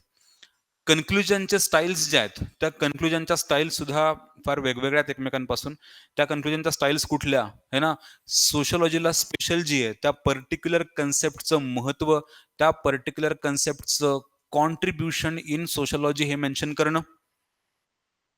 दुसरा, सध्या कंटेम्पररी स्टडीज ह्या पर्टिक्युलर कन्सेप्टवर काही सुरू आहेत का, हे मेन्शन करणं. नंतर वे फॉरवर्ड किंवा त्याच्यावर काही सोल्युशन्स आहेत का तुमच्याकडे, हे कसं आपण इम्प्रूव्ह करू शकतो, किंवा काही विजन आहे का, की हे कसं सुधारायचं, त्याला आपण उपाययोजना म्हणतो. तर काही उपाययोजना मेन्शन करू शकतो का, हे लिहिणं. आणि व्हॅल्यू ॲडिशनचे जे प्रकार आहेत, ते व्हॅल्यू ॲडिशनचे प्रकार पण तुम्ही लक्षात ठेवा. ते कुठले कुठले आहेत? कमॉन. एक कुठला? नाही. पहिला पेपर 1 आणि पेपर 2 ह्या दोघांचं इंटिग्रेशन. हे व्हॅलिडेशनची तुमची स्टाईल असेल. पेपर 1, पेपर 2 च्या इंटिग्रेशन नंतर थिंकर्स मेन्शन करणं हे तुमचं व्हॅल्यू ॲडिशन असेल. थिंकर्स त्यांचे पर्स्पेक्टिव्ह सॉरी दृष्टिकोन पर्स्पेक्टिव्ह मेन्शन करणं हे तुमचं एक व्हॅलिडेशनची स्टाईल असेल. पर्स्पेक्टिव्ह नंतर दृष्टिकोनानंतर आणखी एक असेल की तुमचा डेटा स्टॅटिस्टिक्स रिपोर्ट्स आकडे मेन्शन करणं, डायग्राम्स टाकणं, आणि आणखी एक महत्वाचं म्हणजे काय कंटेम्पररी स्टडीज ह्यावर होत आहेत का हे मेन्शन करणं. So this is how we write sociological answer different than GS answer. Okay, अजून त्याला मी प्रिसाइज करून सांगतो. हे सगळे स्पेशल गोष्टी आहेत ज्या आपण जीएस मध्ये शक्यतो नाही करत. आणि त्यातल्या त्यात जो हा पार्ट आहे तो टीका, तो तर फारच महत्वाचा. टीका तुम्हाला सगळ्या प्रश्नांमध्ये लिहायची गरज पडेल का? It's not compulsory, not necessary. 1-2 प्रश्न असे असेल तिथे टीका लिहायची गरजच पडणार नाही. जसं की प्रश्न विचारतोय मी तुम्हाला, की प्रत्यक्षार्थवादी किंवा प्रत्यक्षवादी विचारसरणीच्या मर्यादा सांगून तो अप्रत्यक्षार्थवाद जन्माला कसा घालतो ह्यावर टीप लिहा. तर तुम्हाला कुठून टीका लिहायची गरज पडते इथे? तुम्ही ऑलरेडी पॉझिटिव्हिझमवर टीका बोललात आणि नॉन पॉझिटिव्हिझमची जन्म कसं झालं सांगितलं. तुम्हाला लगेच कळेल की ह्यामध्ये टीका आता नाही लिहायची गरज. ओके, असे प्रश्न 2-3 असतील. पण मेजरली तुम्हाला टीका लिहायचा चान्स आणि स्कोप असेल. म्हणून मी तो मुद्दाम स्पेशल मेन्शन करतोय की दिस इज आवर है ना पार्ट जो तुम्हाला लिहायचा आहे. काही अडचण इथे please let me know and then I will move to the second agenda of man.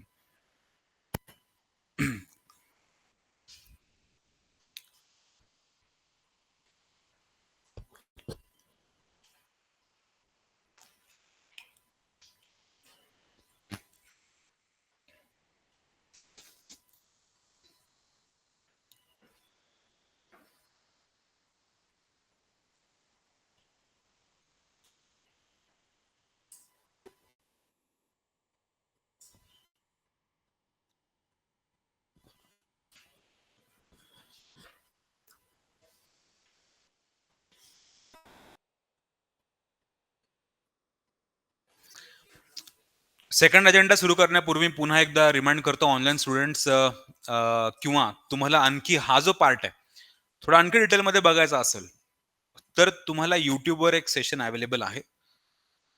त्याची लिंक पण मी आज तुम्हाला परत शेअर करतो. ॲडिशनली हे सेशन सुद्धा युट्यूबवर उद्या और मॅक्स परवापर्यंत युट्यूबवर येऊन जाईल. तेव्हा देखील तुम्हाला है ना मागचा पार्ट सुद्धा बघता येईल, हा पण पार्ट बघता येईल. Okay everyone? ठीक. दुसरा आजचा जो आणखी एक अजेंडा होता तो होता की तुम्हाला काही कमांड्सची ओळख करून देणं. कीवर्ड्सची ओळख करून देणं. ओके. जसं की आपल्या उत्तरांमध्ये मग तो जी-एस असो किंवा ऑप्शनल असो, ह्यामध्ये यू-पी-एस-सी आणि एम-पी-एस-सी तुमच्याकडनं प्रश्नांमधून काही अपेक्षा ठेवते, की तुम्ही काय उत्तर द्या. त्याला आपण कमांड म्हणतो. जसं की उठून उभा राहा ही कमांड आहे. सरळ चाला ही कमांड आहे. है ना? Move to your right side ही तुमची कमांड आहे. म्हणून तुम्हाला जे सांगितलं ते करणं एक्स्पेक्टेड आहे. Bye the way bureaucracy, Indian bureaucracy किंवा वेबेरियन ब्युरोक्रेसीची खासियत आहे, की त्याचं एक वैशिष्ट्य आहे, की तुम्हाला विशिष्ट पद्धतीनं नियमांमध्ये चालावं लागतं. ते तुम्हाला तुमच्या सुपेरियर्सनं, तुमच्या बॉसेसनं, तुमच्या है ना, गव्हर्नमेंटनं, सिस्टमनं ऑर्डर केली तुम्हाला ती पाळावी लागते.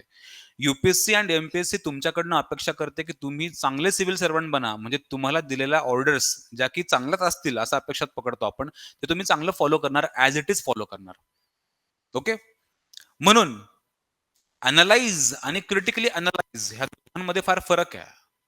म्हणून तुम्हाला कधी अॅनलाईज तुमच्या मनानुसार, तुम्ही मनानुसार एक्सप्लेन केलंय, मनानुसारच कमेंट केली, मनानुसारच डिस्कस केलंय, असं एक्स्पेक्टेड नाही. If they are asking you to comment on this, you have to comment. If they are asking you to analyse that part, you have to analyse. If they are asking to examine this particular topic, you are going to examine. Examine विचारलंय आणि तुम्ही discuss करतायत. Discuss विचारलंय, तुम्ही critically discuss करतायत.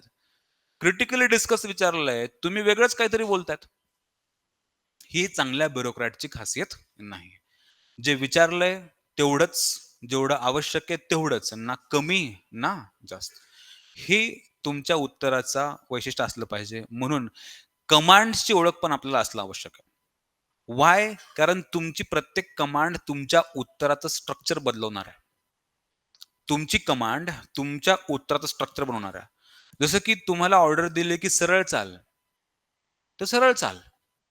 तुम्ही तिथे जर तुम्ही तिरपं चालत गेले, तर of course you are disobeying the command. तुमची कमांड काय? सरळ चाल. म्हणून तुम्हाला सरळ चाल म्हणजे काय? तिरपं चाल म्हणजे काय? लेफ्टला वळ म्हणजे काय? दाहिने मूड, बायने मूड ह्या सगळ्यांची ओळख असणं आवश्यक. दाहिने मूड म्हणलं आणि तुम्ही बायने मूड म्हणलं तर कसं वाटेल? एक्झॅक्टली तसं वाटेल. जर तुम्ही त्या प्रत्येक कमांडला त्याचा अर्थचा अनर्थ करून टाकला तर. म्हणून मला आज इथं आवश्यक वाटतंय, की तुमच्याशी ह्या सगळ्या कमांड्सची एक बेसिक ओळख करून द्यावी, की ही कमांड्स नेमके काय असतात, तुम्हाला लिहायचं कसं असतं. त्यात दुसरा एक डिस्क्लेमर देतो, की 100% स्ट्रिक्टली हे नक्कीच फॉलो होईल का, हे तुमच्याकडनं मी अपेक्षा करत नाही. पण आयडियल लेव्हलला कसं पाहिजे, लेट मी डिस्कस दॅट.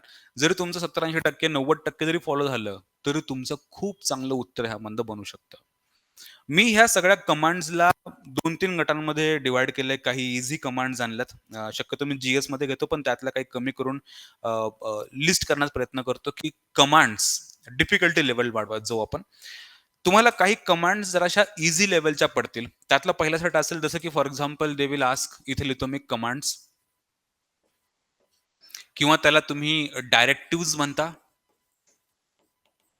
किंवा त्याला कोणी कीवर्ड्स पण मेन्शन करतं. ओके. कीवर्ड्स हा योग्य शब्द नाही ॲक्चुअली. पण कमांड्स म्हणा किंवा डिरेक्टिव्हज म्हणा, है ना? हे त्याची योग्य शब्द आहेत, की तुम्हाला जो प्रश्न विचारला. जसं की शब्द कसे आहेत? एक्सप्लेन, एलॅबोरेट, है ना? स्पष्टीकरण द्या, स्पष्ट करा, चर्चा करा, विस्तृत करा.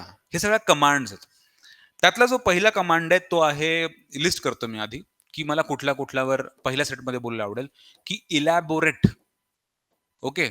ह्या इलॅबोरेट नावाचा जो कमांड आहे, ह्याला विस्तृत विस्तृत करा, है ना?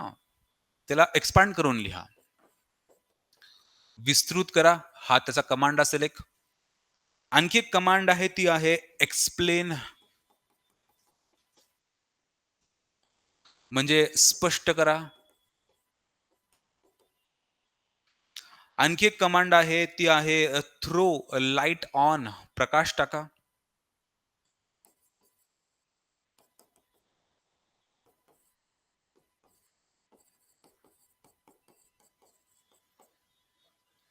आणखी एक कमांड आहे ती कमांड म्हणजे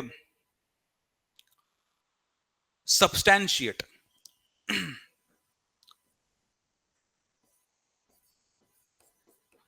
ह्याचा अर्थ आहे उदाहरणांसहित स्पष्ट करा.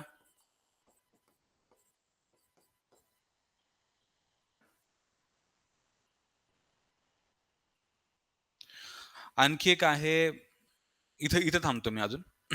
इथपर्यंत थांबतो. कमांड्स बघा कशा आहेत.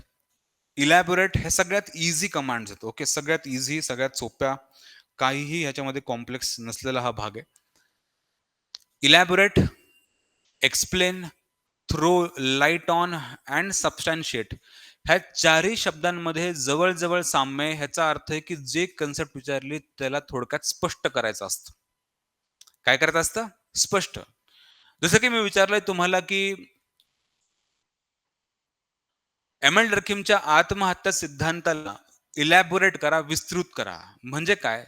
त्याला समजेल असं, थोडक्यात समोर त्याला स्पष्ट होईल असं सांगायचं असतं. टू बी मोर प्रिसाइज कुठल्याही प्रकारचे आढेवेढे न घेता, क्रिटिक न लिहिता, ओके.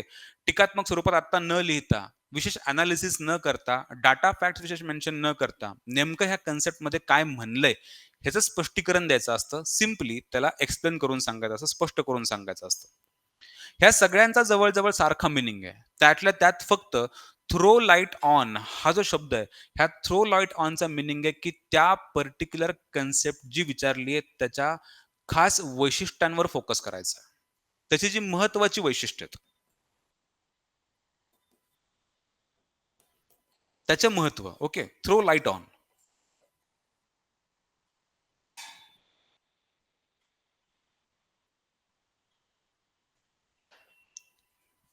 सोप्या, एकदम. त्याला मी तिथे एक्सप्लेन पण केलं. तुम्हाला आज एक फाईल शेअर करतोय बाय द वे. ओके. मी स्वतः तयार केलेली एक फाईल शेअर करतोय. म्हणजे सोप्या आणि स्पष्ट भाषेमध्ये त्याला समजेल असं. कुठलंही टीकात्मक, कुठलंही अवघड न करता, एनालिसिस न करता इतकं सिंपल जायचं. इन ब्रीफ त्याच्या महत्त्वाच्या पैलूंवर, त्याला महत्त्वाची वैशिष्ट्ये किंवा महत्त्वाचे जे पैलू आहेत, ह्या महत्त्वाचे वैशिष्ट्य किंवा पैलूंना फोकस करायचं. आणि त्यातल्या त्यात हा जो दुसरा कमांड आहे, सबस्टॅन्शिएट, उदाहरणासहित स्पष्ट करा. ह्यामध्ये त्यांना एस्पेशली तुमच्याकडनं एक्स्पेक्टेड आहे, की तुम्ही उदाहरण द्या. उदाहरण. What is special about this? की एक्झाम्पल्स मेन्शन करा. इंग्लिशमध्ये वर्ड आहे फक्त सबस्टॅन्शिएट. म्हणून इथे तुम्हाला एक्झाम्पल आहे असं मेन्शन होत नाहीये. मराठीमध्ये सोपं आहे, त्याचा अर्थ की उदाहरणासहित स्पष्ट करा अशी कमांड तुम्हाला मराठीमध्ये पडेल. पण जे इंग्लिशवाले विद्यार्थी आहेत, त्यांना मी सांगतो, की सबस्टॅन्शिएट जेव्हा शब्द समोर येईल, तेव्हा तुम्हाला एक्सप्लेन करायचंय. उदाहरण देऊन त्याला एक्सप्लेन करायचंय. त्याला स्पष्टीकरण द्यायचंय. अत्यंत सोप्या, ईझी भाषेमध्ये त्याला समजून सांगायचंय. सो उदाहरणासहित एक्सप्लेन करणं म्हणजे सबस्टॅन्शिएट करणं. उदाहरणासहित एक्सप्लेन करणं म्हणजे सबस्टॅन्शिएट. सो हा जो पार्ट आहे, elaborate, explain, throw light on, substantiate, ह्याचा सरळ-सरळ अर्थ असतो, की जी संकल्पना विचारली आहे, त्या संकल्पनेला समोरच्याला अक्षरशः 5वीचं पोरगं वाचतंय आणि त्याला समजतंय, अशा सिंपल भाषेमध्ये त्याला समजून सांगायचं. ओके. त्याला आपण म्हणतो एक्सप्लेन करणं, स्पष्ट करणं, उदाहरणासहित स्पष्ट करणं, थ्रो सम लाईट ऑन म्हणजे त्याच्या महत्त्वाच्या पैलूंना स्पष्ट करून सांगणं. आणि आणखी एक, तो म्हणजे स्वतः एक्सप्लेन हा वर्ड आहे.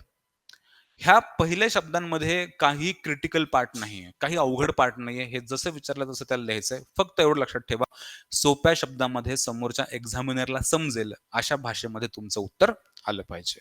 हा सगळ्यात सोपा जो कमांडचा लिस्ट आहे. ह्याच्यानंतरचा एक कमांडचा लिस्ट आहे. तो म्हणजे थोडासा आणखी डिफिकल्टी लेव्हल वाढते. ती म्हणजे कंपेअर नावाचा वर्ड येईल तुम्हाला. ओके. ज्याचा मराठी शब्द आहे तुलना करा. कंपेअर हा कमांड येईल. ह्या कंपेअर नावाच्या कमांडचा अर्थ काय? तुलना.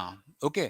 त्याचा अर्थ आहे की 2 गोष्टी लिहायच्यात तुम्हाला उत्तरामध्ये. तो म्हणजे त्याचा फरक स्पष्ट करायचा आहे आणि आणखी त्या दोघांमधलं साम्य पण लिहायचं आहे. फरक आणि साम्य हे दोन्ही सांगायचं.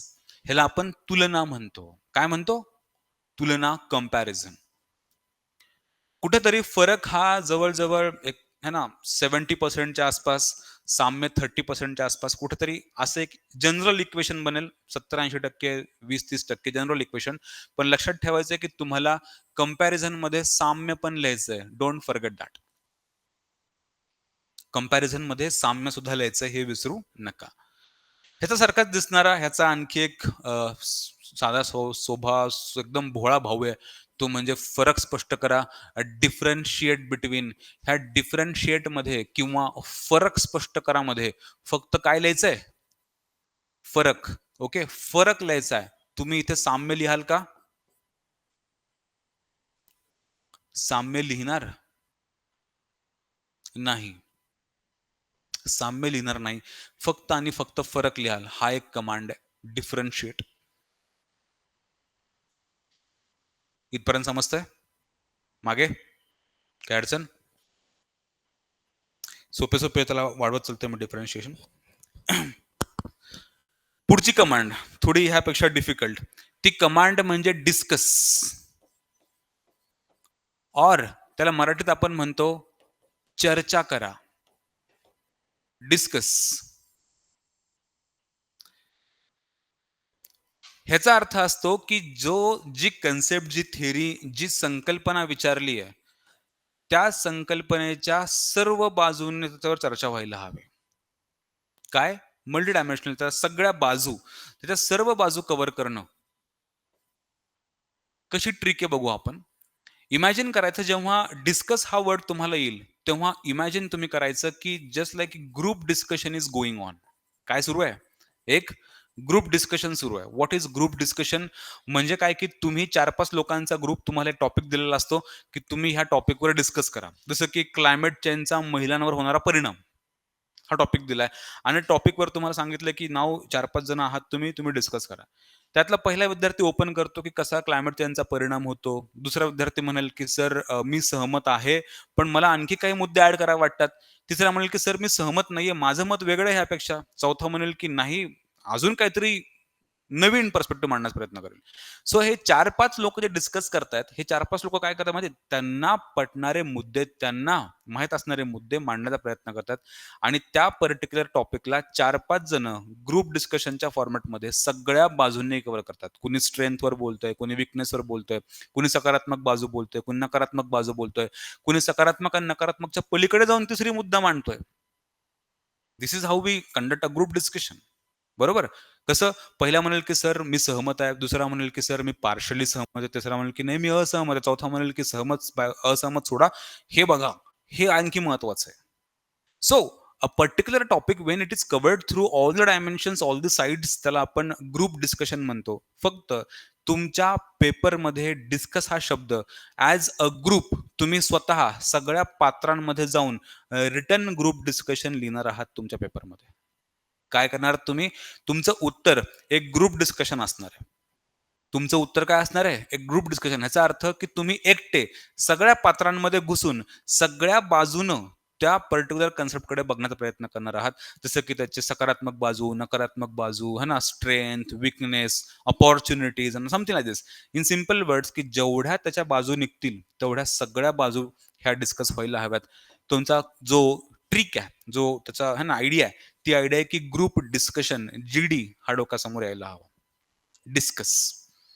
जागतिकीकरणाचे भारतीय समाजावरील परिणाम डिस्कस, चर्चा करा. मग कोणी म्हणेल सामाजिक, आर्थिक, राजकीय, शैक्षणिक, कुणी म्हणेल सकारात्मक, नकारात्मक, कुणी म्हणेल की भारताचा पण परिणाम झालेला आहे जगावर, कुणी म्हणेल की नाही हे दोघं जण मिक्स होतात आणि त्याची संकरित संस्कृती बनते. Discuss from all the sides. आणि हे सगळे बाजू, सगळे perspective with equal due respect लिहिणं, ह्याला आपण डिस्कस हा शब्द वापरतो किंवा चर्चा करा हा त्याला शब्द वापरतो. डिस्कस नंतर आणखी एक शब्द येतो, तो कमांड आहे तुमचा अनालाइज. डिस्कस नंतर तुमचा शब्द येतो अनालाइज. अनालाइजला आपण विश्लेषण करा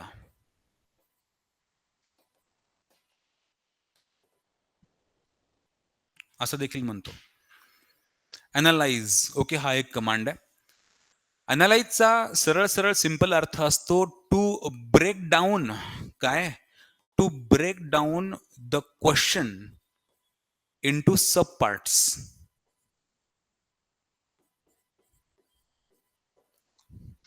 हे लक्षात ठेवायचं वाक्य. काय? Break down the question into sub questions किंवा sub parts. Break down the question into its sub parts और सब क्वेश्चन्स. कसं? त्या विचारलेल्या कन्सेप्ट बद्दल मे बी व्हॉट, हाऊ, है ना, वाय, समथिंग, अशा फॉर्मॅटमध्ये उत्तर लिहायचं, ब्रेकडाऊन करायचं. और काय होऊ शकतं?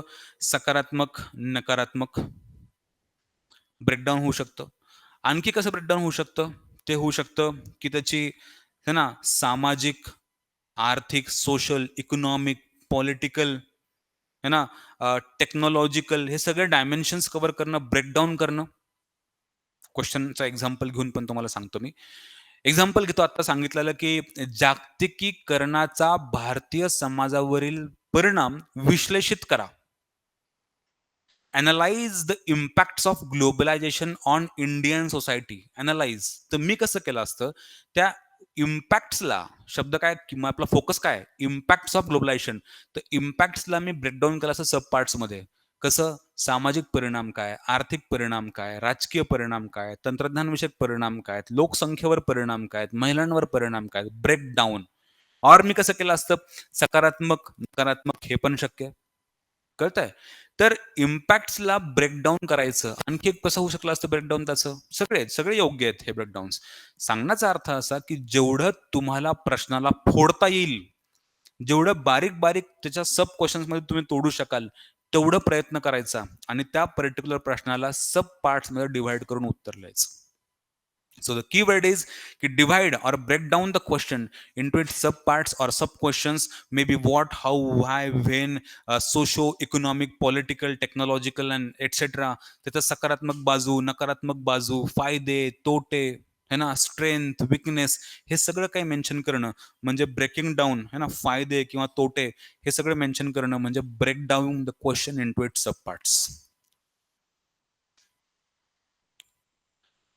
ग्रुप डिस्कशन हा टॉपिक तुम्ही कुठे वापराल? कुठल्या कमांडमध्ये? डिस्कसमध्ये. सबस्टॅन्शिएट जेव्हा कमांड येईल तेव्हा तुम्ही काय कराल? स्पष्ट पण कराल, पण मुद्दाम जास्त एक्झाम्पल लिहाल. एक्सप्लेन म्हणजे काय आहे? म्हणजे तुम्ही त्याला स्पष्ट करून सांगा, एखादं लहान बाळ वाचतंय, बाळ नको, इतकं पण नको, इतकं लहान, जास्त होऊन जाईल ते. पण एक 10वीचं पोरगं वाचतंय आणि त्याला ते समजतंय, असं लिहा. अॅनलाइज मध्ये तुम्ही काय कराल? अॅनलाइज मध्ये you will break down the question into its sub parts. तुम्हाला त्या प्रश्नाकडे बघूनच कळेल की ह्याच्यामध्ये तुकडे-तुकडे आहेत. त्या प्रश्नामध्येच काही पार्ट्स असतील. मे बी इम्पॅक्ट्समध्ये है ना, तुम्हाला कळेल. त्याला फक्त त्याला मोकळं करायचंय. इमॅजिन करायचं की एक धागा आहे, थ्रेड आहे म्हणजे एक आहे ना, की एक याण आहे आणि त्याला तुम्ही त्याचे सगळे धागे दोरे वेगळे-वेगळे करतात. मोकळं-मोकळं करतात त्याला. प्रत्येक धागा तुम्ही ॲड्रेस करतात, प्रत्येक धाग्यावर तुम्ही उत्तर लिहितात. कळतंय? सो एका धाग्याला आपल्या ह्या कपड्याच्या ह्या फॅब्रिकला पुन्हा अनफोल्ड करणं आणि प्रत्येक सब पार्टवर उत्तर लिहिणं, ह्याला आपण अॅनलाइज शब्द वापरतो. ह्याला आपण विश्लेषण करा शब्द वापरतो. आणखी एक पुढचा जो कमांड आहे, तो कमांड आहे एक्झामाइन. एक्झामाइनचा जो एक्झॅक्ट मराठी आपण शब्द लिहितो, तो परीक्षण करा.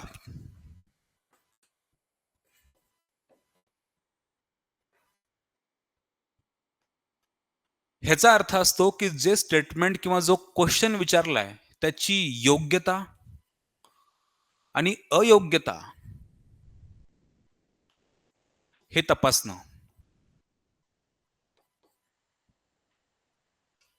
ओके? किंवा त्याच्या फेवरमध्ये त्या दिलेल्या क्वेश्चनच्या किंवा कन्सेप्टच्या एफ-ए है ना, इथे स्पेलिंग बघा एफ-ए ओके. त्याच्या फेवरमध्ये किंवा त्याच्या अगेन्स्टमध्ये ह्या दोन्ही बाजूंमध्ये बोलणं.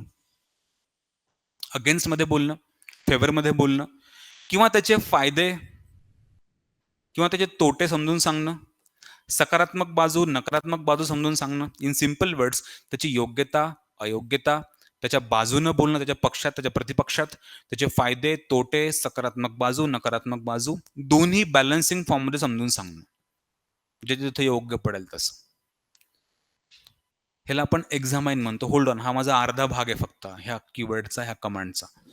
कमांड कळाली? कमांड काय? एक्झामाइन आहे. एक्झामाइनमध्ये आपण दोन्ही बाजू लिहितो. कितपत योग्य आहे, कितपत योग्य नाहीये. फायदे काय, तोटे काय, त्याच्या फेवरमध्ये बोलणं, अगेन्स्टमध्ये बोलणं, सकारात्मक बोलणं, नकारात्मक बोलणं. फक्त एक गोष्ट लक्षात ठेवायची, जेव्हा एक्झामाइन हा कमांड येईल, तेव्हा तुमची ही आर्ग्युमेंट असो किंवा ही असो, तुम्ही ह्या पक्षात बोलताय किंवा ह्या पक्षात, ह्या दोन्ही पक्षात बोलताना ह्या तुमच्या आर्ग्युमेंट्सला, ह्याला मी आर्ग्युमेंट समजतो, ही असो किंवा ती असो, ह्या आर्ग्युमेंट्सला तुम्हाला सपोर्ट करायचा आहे विथ ऑब्जेक्टिव्ह फॅक्ट्स. काय बघू आपण हे? Support with objective facts.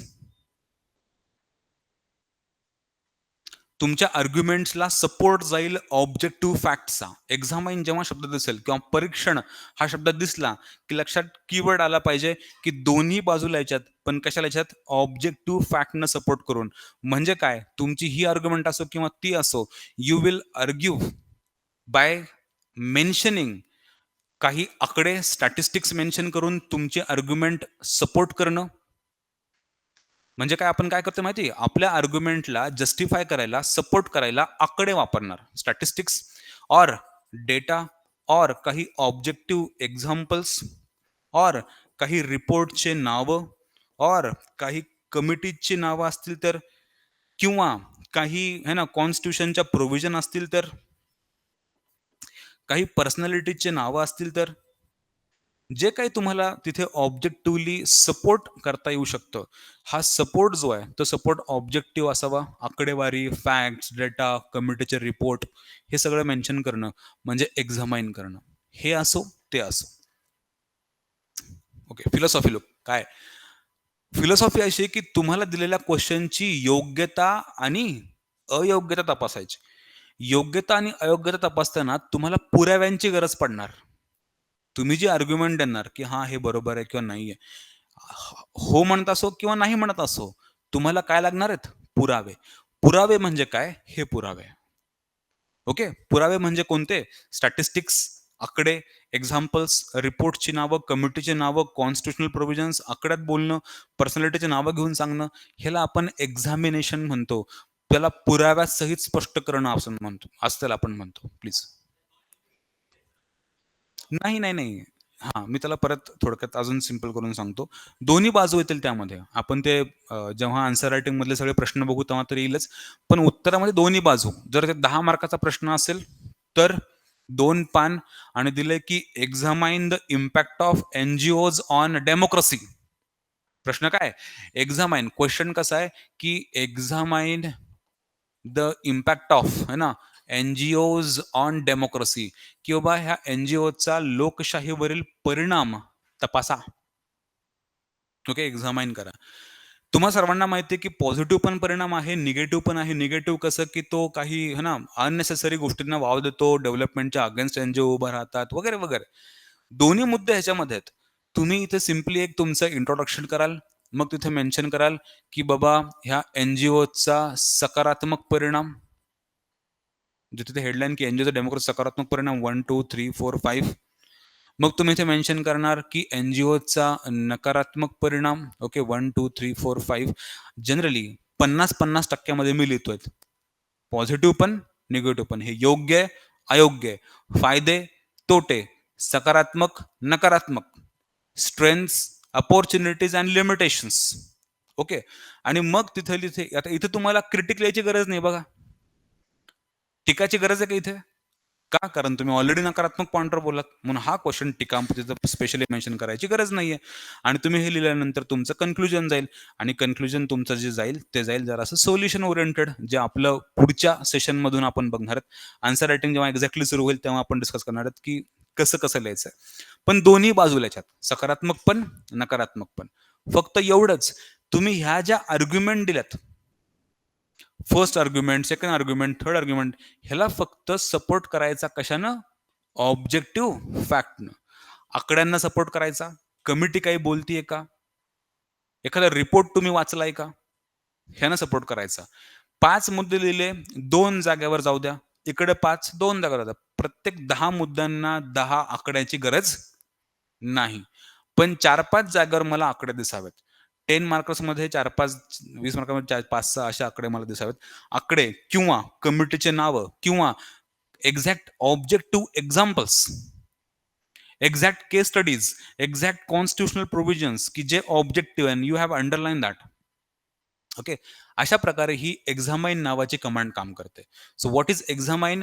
त्या पर्टिक्युलर टॉपिकची योग्यता किती आणि अयोग्यता किती म्हणजे दोन्ही बाजू लिहिणं आणि त्या दोन्ही बाजूंना ऑब्जेक्टिव्ह फॅक्टनं सपोर्ट करणं that is examine part. Okay. Analyse म्हणजे अनालाइज म्हणजे हा break down the question into sub parts. जेवढं शक्य होईल तेवढं बारीक बारीक सब क्वेश्चन मध्ये डिवाइड करायचं. एक्झामाइन तपासा म्हणजे योग्यता आणि अयोग्यता तपासायची दोन्ही बाजू लिहायच्या, पण सपोर्ट करायचा ऑब्जेक्टिव्ह फॅक्ट्सनं. ही तुमची एक्झामाइन पुढची इव्हॅल्युएट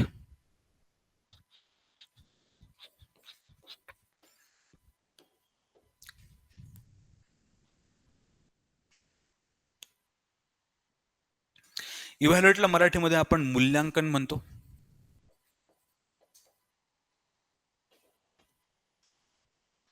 ओके. ह्या इव्हॅल्युएटमध्ये एक्झामाइन पेक्षा जरासा सोपा पार्ट आहे हा इव्हॅल्युएशनचा.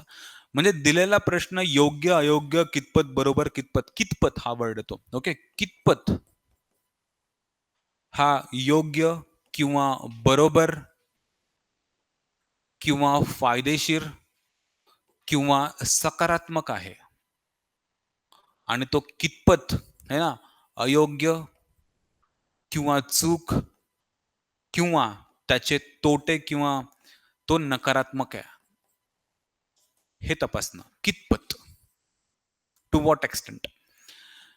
माझ्यासमोर ट्रिक एवढीच आहे डोळ्यात, की मी तुमचा क्वेश्चन पेपर आन्सर शीट इव्हॅल्युएशनला घेतली आहे. म्हणजे तुमचं उत्तर कितपत बरोबर आहे, कितपत चुकीचं आहे हे सांगणं. जे विचारलंय ते कितपत बरोबर आहे, कितपत चुकीचं आहे. कितपत फायदेशीर आहे, कितपत सकारात्मक आहे. इथे विशेष आवश्यकता नसते, की ऑब्जेक्टिव्ह फॅक्ट वगैरे. पण शक्यतो ट्राय करायचं काही चांगले एक्झाम्पल्स मेन्शन करणं. शक्यतो ट्राय करायचं काही आकड्यांना सपोर्ट करू शकले. पण नॉट नेसेसरी. जसं एक्झामिनेशनमध्ये आवश्यक आहे, तसं इथे विशेष आवश्यक नाहीये. पण जर जमलंच तर नक्की टाका एक्झाम्पल्स वगैरे आकडे. हा पार्ट मूल्यांकनाचा फार सोपा आहे. वन मोर जो कीवर्ड त्यामध्ये ऍड करायचा आहे, जो आणखी थोडासा महत्वाचा आणि पोरांना कन्फ्यूज करणार आहे. कमेंट, टिप्पणी करा.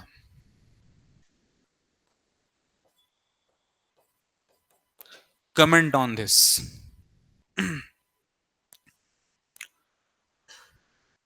कमेंट. ओके. कमेंटला फुल स्टॉप नको द्यायला. ओके. टिप्पणी करा. टिप्पणी करा. Comment on this. टिप्पणी करायचा अर्थ असतो, की तुमचं ओपिनियन किंवा एक्सपर्टचं ओपिनियन किंवा तुमचं वेल रेड, वेल इन्फॉर्म्ड ओपिनियन लिहिणं आवश्यक असतं. परत एकदा लक्षात घ्या. कमेंटचा अर्थ आहे, की तुमचं वेल रेड ओपिनियन लिहिणं आवश्यक आहे किंवा एक्सपर्टचं ओपिनियन तिथे लिहिणं आवश्यक आहे. ओके. पण तुमचं ओपिनियन हे वेल रेड असावं, वेल इन्फॉर्म्ड असावं असं एक्सपेक्टेड आहे. पण हे लिहायचं कुठे? कुठे लिहायचं? त्याच्यासाठी तुम्हाला स्ट्रक्चर कळायला पाहिजे. कमेंटमध्ये तुम्हाला दोन्हीही बाजू कव्हर करायच्या असतात त्या प्रश्नाच्या. सकारात्मक सुद्धा, नकारात्मक सुद्धा. दोन्ही बाजू. लक्षात घ्या, त्या पर्टिक्युलर टॉपिकवर जेव्हा कमेंट करतील तेव्हा त्याच्या दोन्ही बाजू सकारात्मक, नकारात्मक, त्याचे फायदे किंवा त्याचे तोटे व्हॉटएव्हर आहे ना, हे सगळं काही कव्हर झाल्यानंतर मग तुमची कमेंट येते. म्हणून हे दिसतं कसं? कमेंट हा कमांड असलेला प्रश्न किंवा त्याचं उत्तर दिसतं कसं? फायदे आणि तोटे लिहून झाल्यानंतर मग तुम्हाला ह्याच्यावर काय वाटतं? मग तुमचं वेल रेड, वेल इन्फॉर्म्ड किंवा एक्सपर्टचं ओपिनियन काय आहे? म्हणून लुक ॲट दिस नाऊ. जर हा 10 मार्काचा प्रश्न आहे आणि त्यांची कमेंट कमेंट. हा तुमचा पार्ट जाईल इंट्रोडक्शनचा. हा तुमचा पार्ट जाईल कन्क्लुजनचा. ओके. अँड तो एक्झामिनर स्पष्टपणे मुद्दाम तो शोधेल की तुम्ही कुठे कमेंट केलाय. तर ती कमेंटची जागा असते समवेअर हिअर. समवेअर लाईक हे पूर्ण हा जो बॉक्स आहे इथे कुठेतरी कन्क्लुजनच्या थोडासा वर किंवा पूर्ण कन्क्लुजनच्या थोडासा वरपासनं. तर तुम्ही काय करणार की तुमचं काय मत आहे मग ह्यावर इथे मेन्शन करणार. ह्याला आपण कमेंट म्हणतो. Just before your conclusion. की आता ह्या संपूर्ण अनालिसिसवर एक्सपर्टचं ओपिनियन काय? म्हणजे दिसेल कसं? ही सकारात्मक बाजू आहे बाबा. ओके. ही नकारात्मक बाजू आहे बाबा आणि ह्याच्यावर माझी ही कमेंट आहे. कळतंय? So comment is your opinion on the particular topic किंवा तुमचं किंवा एक्सपर्टचं ओपिनियन. जे तुम्ही चांगल्या पुस्तकात किंवा न्यूजपेपरमध्ये किंवा कुठेतरी वाचलंय चांगलं, एक्सपर्टचं opinion on this. So you are going to write that particular comment कुठेतरी कन्क्लुजनच्या थोडंसं वर किंवा पूर्ण कन्क्लुजनच ते कमेंटच्या स्वरूपामध्ये असावं. आज तुम्हाला प्रश्नांमधून सांगायचं नाहीये, फक्त ओळख करून द्यायची आहे. जेव्हा प्रश्न समोर येतील, तेव्हा तुम्हाला कळेल की त्याच्यावर कमेंट कशी द्यायची. प्रश्न घेऊ चला. जागतिकीकरणानं भारतीय संस्कृतीच्या अनेक सांस्कृतिक पैलूंना किंवा पैलूंमध्ये परिवर्तन घडून आणले आहे. Quote unquote comment on this statement. बरोबर? विचारलं काय? अनेक सांस्कृतिक पैलूंमध्ये परिवर्तन घडून आणले. कुणी? जागतिकीकरणानं. तुम्ही म्हणाल, "हां, घडून आणलंय." तुम्ही म्हणाल, "हां, नाही घडून आणलंय." बरोबर? Yes, no, favour, against. त्याच्या बाजूने पण बोलले, त्याच्या अगेन्स्ट पण बोलले. मग काय? तुम्ही आत्ता फेवर केलं, लगेच नाही म्हणले. केलं पण म्हणताय, नाही पण म्हणताय. काय म्हणायचं काय मग तुम्हाला? तुम्हाला काय म्हणायचंय? काय एक्झॅक्ट त्याचं कन्क्लुजन आहे? ह्याची सिंथेसिस काय? त्याला आपण कमेंट म्हणतो आणि मग सांगाल, की बाबा जागतिक संस्कृती आणि भारतीय संस्कृती ह्या दोघांमध्ये एक संकरित संस्कृती निर्माण होतीये, नवीन संस्कृती निर्माण होतीये आणि त्याच पद्धतीनं भारतीय संस्कृती देखील जागतिकीकरणावर परिणाम करतीये. हे तुमचं ओपिनियन आहे. तुम्हाला काय वाटतं? एक्सपर्टला काय वाटतं ह्यावर? हे लिहिणं म्हणजे कमेंट. क्लिअर इथपर्यंत? अरे, ही ओळख आहे. तुम्हाला जेव्हा लिहायला मिळेल प्रश्न, तेव्हा तुम्हाला कळेल जेव्हा आपण डिस्कस करू, जेव्हा आपले स्ट्रक्चर डिझाइन होतील, कुठं काय लिहायचं हे कळेल तेव्हा. पण हे तुम्हीच तर मागितलं मला सर याची ओळख करून द्या. राइट? आणि खूप आवश्यक आहे. खूप आवश्यक आहे. तुम्हालाच कळेल की कसं तुमचं स्ट्रक्चर बदलत चालतं. त्याच्या आधी एक छोटीशी रिव्हिजन परत ह्या सेटची आणि मग मी थोडी डिफिकल्टी वाढवतो. सेट असा आहे की पहिला होता डिस्कस, दुसरा होता ॲनलाईज, तिसरा होता एक्झामाइन, इव्हॅल्युएट अँड कमेंट. आता एकदा परत सगळ्यांनी बघा. डिस्कस चर्चा करा, ॲनलाईज स्पष्टीकरण आणि त्याला आपण विश्लेषण करा. एक्झामाइन म्हणजे परीक्षण, इव्हॅल्युएट मूल्यांकन करा आणि कमेंट म्हणजे टिप्पणी करा. Look at this now. Discuss जेव्हा कमांड येईल तेव्हा तुम्ही काय करणार की त्या पर्टिक्युलर प्रश्नाच्या सगळ्या बाजूंना कव्हर करणार, कारण ह्याचा अर्थ असतो ग्रुप डिस्कशन. ग्रुप डिस्कशन मध्ये 4-5 कॅरेक्टर्स नाही आहेत. तुम्ही एकटा कॅरेक्टर आहात. त्याला काय म्हणतो आपण एक पाच, हा, की तो एक कॅरेक्टर तर सगळ्या रोलमध्ये घुसणार आणि तुम्ही रिटर्न डिस्कशन लिहिणार, रिटर्न ग्रुप डिस्कशन. त्याला आपण डिस्कस शब्द वापरतो. सेकंड, अनालाइजचा अर्थ असतो की to break down the question into sub parts. तिसरा, एक्झामाइन म्हणजे तुम्ही दोन्ही बाजू लिहिणार, सकारात्मक, नकारात्मक, फायदे, तोटे, अगेन्स्ट ऑर फेवर त्याच्या बाजूने, त्याच्या प्रतिपक्षामध्ये. पण काय करणार?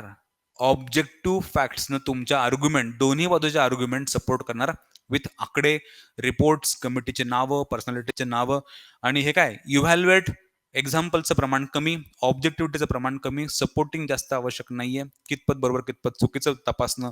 कमेंटमध्ये कन्क्लुजनच्या जस्ट आधी किंवा ॲज अ कन्क्लुजन तुमचं किंवा तुमचं वाचलेलं, चांगलं वाचलेलं ओपिनियन किंवा एक्सपर्टचं ओपिनियन जावं, ह्याचा अर्थ असतो कमेंट. काय अडचण?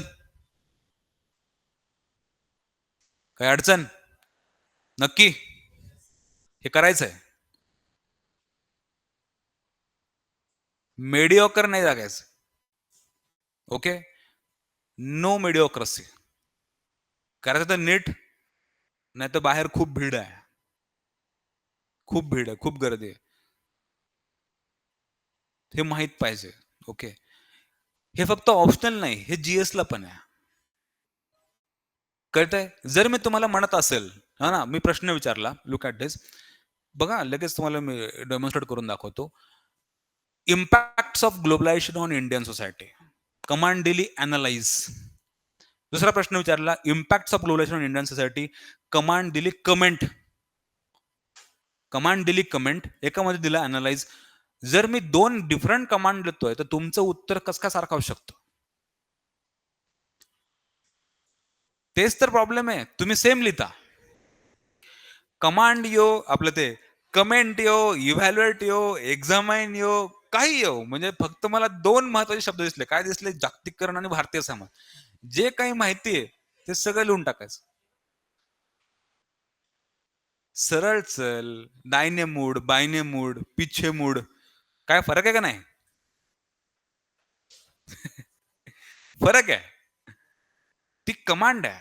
त्याचा अर्थ आहे. असं करून दाखवा बरं तुम्ही एनडीए ट्रेनिंगमध्ये. डायने म्हणलं, "सर मग तुम्ही काही म्हणा, मी सरळ चालणार."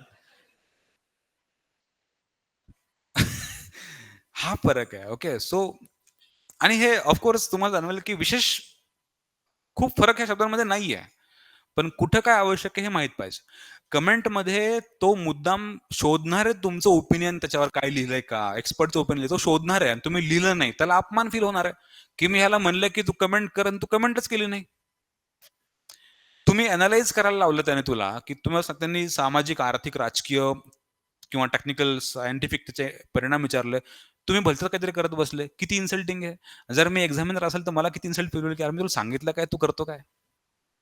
म्हणून प्रॉब्लेम होतो. ओके. तो फरक आहे. ह्या सगळ्या शब्दांचा अर्थ माहीत असणं, थोडक्यात तरी माहीत असणं आवश्यक आहे, जेणेकरून तुमच्या उत्तराला चांगले डायरेक्शन मिळेल. एवढं जर तुम्ही ह्या पुढच्या मेन्समध्ये करतायत, राज्यसेवेच्या एस्पेशली, मी तुम्हाला सांगतो ना, 99% जनतेला माहीत नाहीये आणि माहीत नसणार पण आहे. हे तुम्ही आजूबाजूला बघा. ते तुम्हीच ठरवा. आता कळालं ना? हीच तर मजा आहे बाबा. आन्सर रायटिंग म्हणजे हे आहे ना, तो पण खूप स्पेशलाइज्ड भाग आहे. भयंकर स्पेशलाइज्ड आहे तो. हे इथपर्यंत यायला सुद्धा आम्हाला वेळ लागला होता, की आम्हाला सुद्धा हे की की अरे बाबा अच्छा असं असतं का? जसं तुमचं असं चक्र उघडतायत किंवा एक उघडलं चक्र आता, की हां, हे कमांड्स असं आहेत. आहे ना, चक्र उघडतायत. तर त्यातलं आमचे तसे चक्र आहे. हा अनुभवाचा भाग असतो, की ह्यामध्ये फरक आहे. मी तुम्हाला सांगतो ना, की तुम्ही तुमच्या कॉमन सेन्सने विचार करा. जर मी तुम्हाला उजवीकडे वळा म्हणलं आणि तुम्ही डावीकडे वळत असाल, तर मला काय वाटेल? बास. एक्झॅक्टली तो पॉइंट आहे. मी तुला अॅनलाईज कर विचारलं, तू कमेंट करत बसला. तुला कमेंट कर विचारलं, तू काय करत बसला? एक्झामाइन करत बसला, डिस्कस करत बसला. हे चुकीचं आहे. ओके. तर हा तुम्हाला फरक कळायला पाहिजे. इतकं तुम्हाला नॉट स्ट्रिक्ट फॉलो करायचंय, पण हे थोडंसं डिरेक्शन फार याने फरक पडतो. आता ह्यामध्ये जर तुमच्या ह्या सगळ्या शब्दांमध्ये क्रिटिकली हा शब्द ॲड झाला तर, हा आणखी एक वेगळा स्टाईल पडतो उत्तराचा. त्याला पण आपण छान डिस्कस करूया. त्याला आपण मराठीमध्ये समीक्षात्मक हा पण शब्द वापरतो. समीक्षात्मक किंवा टीकात्मक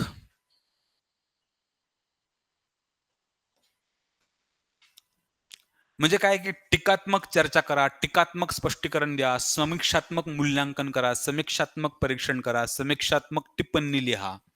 है ना? तर वर्ड्स कसे बनतील तुमचे वर्ड्स बनतील जसं की है ना, की क्रिटिकली डिस्कस हा तुमचा कमांड बनेल. आणखी काय बनेल? क्रिटिकली पुढचा ऑफ कोर्स है ना, critically analyse, critically examine, critically evaluate. आणखी काय बनला तो? Critically comment. असे पण तुम्ही शब्द बघितलेत. हा सगळ्यात लास्ट फेज आहे आपल्या कमांड्स मधला. लास्ट फेज आहे. आणि तो मराठी शब्द तुम्हाला तो ऍड करतील. तो असेल समीक्षात्मक किंवा टीकात्मक. गंभीरपणे वगैरे हा जात नाही शक्यतो. तसे आपण गंभीर असतो पेपर लिहिताना. तर अजून काय गंभीर व्हायचं? आपण थोडी उड्या मारतो तिथे. गंभीर हा मराठी ट्रान्सलेशन. तसं नाही. ओके. समीक्षात्मक, टीकात्मक त्याची चर्चा करा. टीकात्मक चर्चा करा, टीकात्मक टिप्पणी द्या, वगैरे, वगैरे. फरक कसा आहे? Look at this now. जर फरक बघू ह्या 2 कमांड्स मधला. जर तुमच्या समोर नॉर्मल कमांड झाल्या, नॉर्मल विदाऊट क्रिटिकली कमांड झाल्या, म्हणजे कुठल्या? फॉर एक्झाम्पल, की डिस्कस वर्ड येतोय किंवा ॲनलाईज वर्ड येतोय किंवा इव्हॅल्युएट वर्ड येतोय किंवा एक्झामाइन वर्ड येतोय किंवा तुमचा कमेंट वर्ड येतोय. तर तुम्हाला जसं मी तुम्हाला आत्ता ज्या इन्स्ट्रक्शन दिलं ते तुम्हाला फॉलो करायचं ॲज इट इज. पण शक्यतो ह्या सगळ्या कमांड्स मधली एक कॉमनॅलिटी आहे, की तुम्हाला दोन्ही बाजू लिहायच्यात. थोड्या अधिक फरकानं. पण काय लिहायचंय? दोन्ही बाजू. फक्त इथे काय असेल स्पेशल, की तुम्ही कन्क्लुजनच्या आधी कमेंट करणार, पण दोन्ही बाजू लिहून कमेंट करणार होते. इथं एक्झामाइन कुठे गेलते? एक्झामाइनला तुम्ही काय करणार, की ऑब्जेक्टिव्ह फॅक्ट्स लिहून सपोर्ट करणार, पण दोन्ही बाजू लिहिणार. लिहिणार दोन्ही बाजू आहात तुम्ही. सकारात्मक असो, नकारात्मक असो, त्याच्या फेवरमध्ये बोलणं असो किंवा अगेन्स्ट बोलणं असो. ओके. त्याचे फायदे सांगणं असो किंवा तोटे असो. दोन्ही बाजूला याच्यात. सिंपल वर्ड्समध्ये सांगू तर ह्याला 50-50 असं लिहायचंय. काय करायचं ह्याला? 50-50. काय करायचंय? 50-50. 50 पॉझिटिव्ह, 50 निगेटिव्ह. 50 फायदे, 50 तोटे.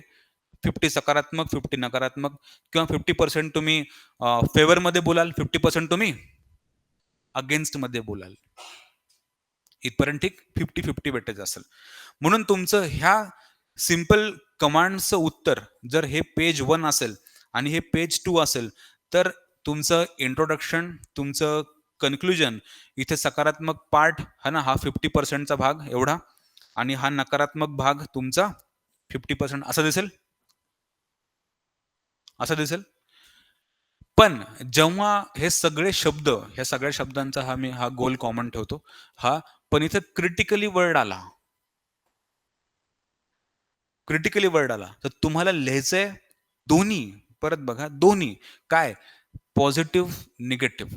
म्हणजे सकारात्मक, नकारात्मक. फायदे, हां, तोटे किंवा त्याच्या फेवरमध्ये बोलायचंय किंवा त्याच्या अगेन्स्टमध्ये बोलायचंय. त्याच्या स्ट्रेंथ्स, त्याच्या जमेच्या बाजू, त्याच्या मर्यादा, जे तुम्हाला तिथे योग्य तिथं असेल लिहायला, जो स्कोप, ते लिहायचंय. पण हे 50-50% वेटेज चेंज होणार. आता 50-50% नाही राहणार. नकारात्मक बाजू किंवा है ना, तोटे किंवा अगेन्स्ट किंवा मर्यादा ह्या जवळ-जवळ 70% पार्ट असणार आणि सकारात्मक बाजू 30% असणार.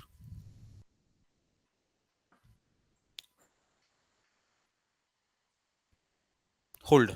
परत बघा. लिहायची घाई करू नका, समजून घ्या. मग लिहित बसा. काय? त्या प्रश्नाला त्याच्या अगेन्स्टमध्ये बोलायचा, अगेन्स्टमध्ये बोलणं, नकारात्मक बोलणं, निगेटिव्ह साइड समोर आणणं, तोट्यांबद्दल बोलणं, मर्यादाबद्दल बोलणं हे जास्त ठेवायचं आणि कमी काय असेल? ह्या गोष्टी. साधी लॉजिक आहे. जर मी तुम्हाला विचारलं एक्झामाइन धिस पर्टिक्युलर क्वेशन आणि दुसरा विचारला क्रिटिकली एक्झामाइन धिस क्वेशन, दोघांमध्ये काही फरक आहे? आहे. काय फरक आहे?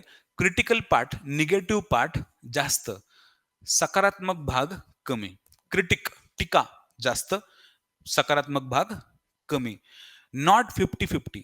60-40 पण चालेल. म्हणजे 60 पण चालेल किंवा 70-30 पण चालेल. पण 50-50 नाही. मोर दॅन 50% इथे असेल, लेस दॅन 50% इथे असेल. समजतंय? ओके. एकदा जस्ट नजर मारून घ्या. मी ह्याला पुन्हा सिंपल करून एलॅबोरेट करून सांगतो. Okay, just give me 2 minutes.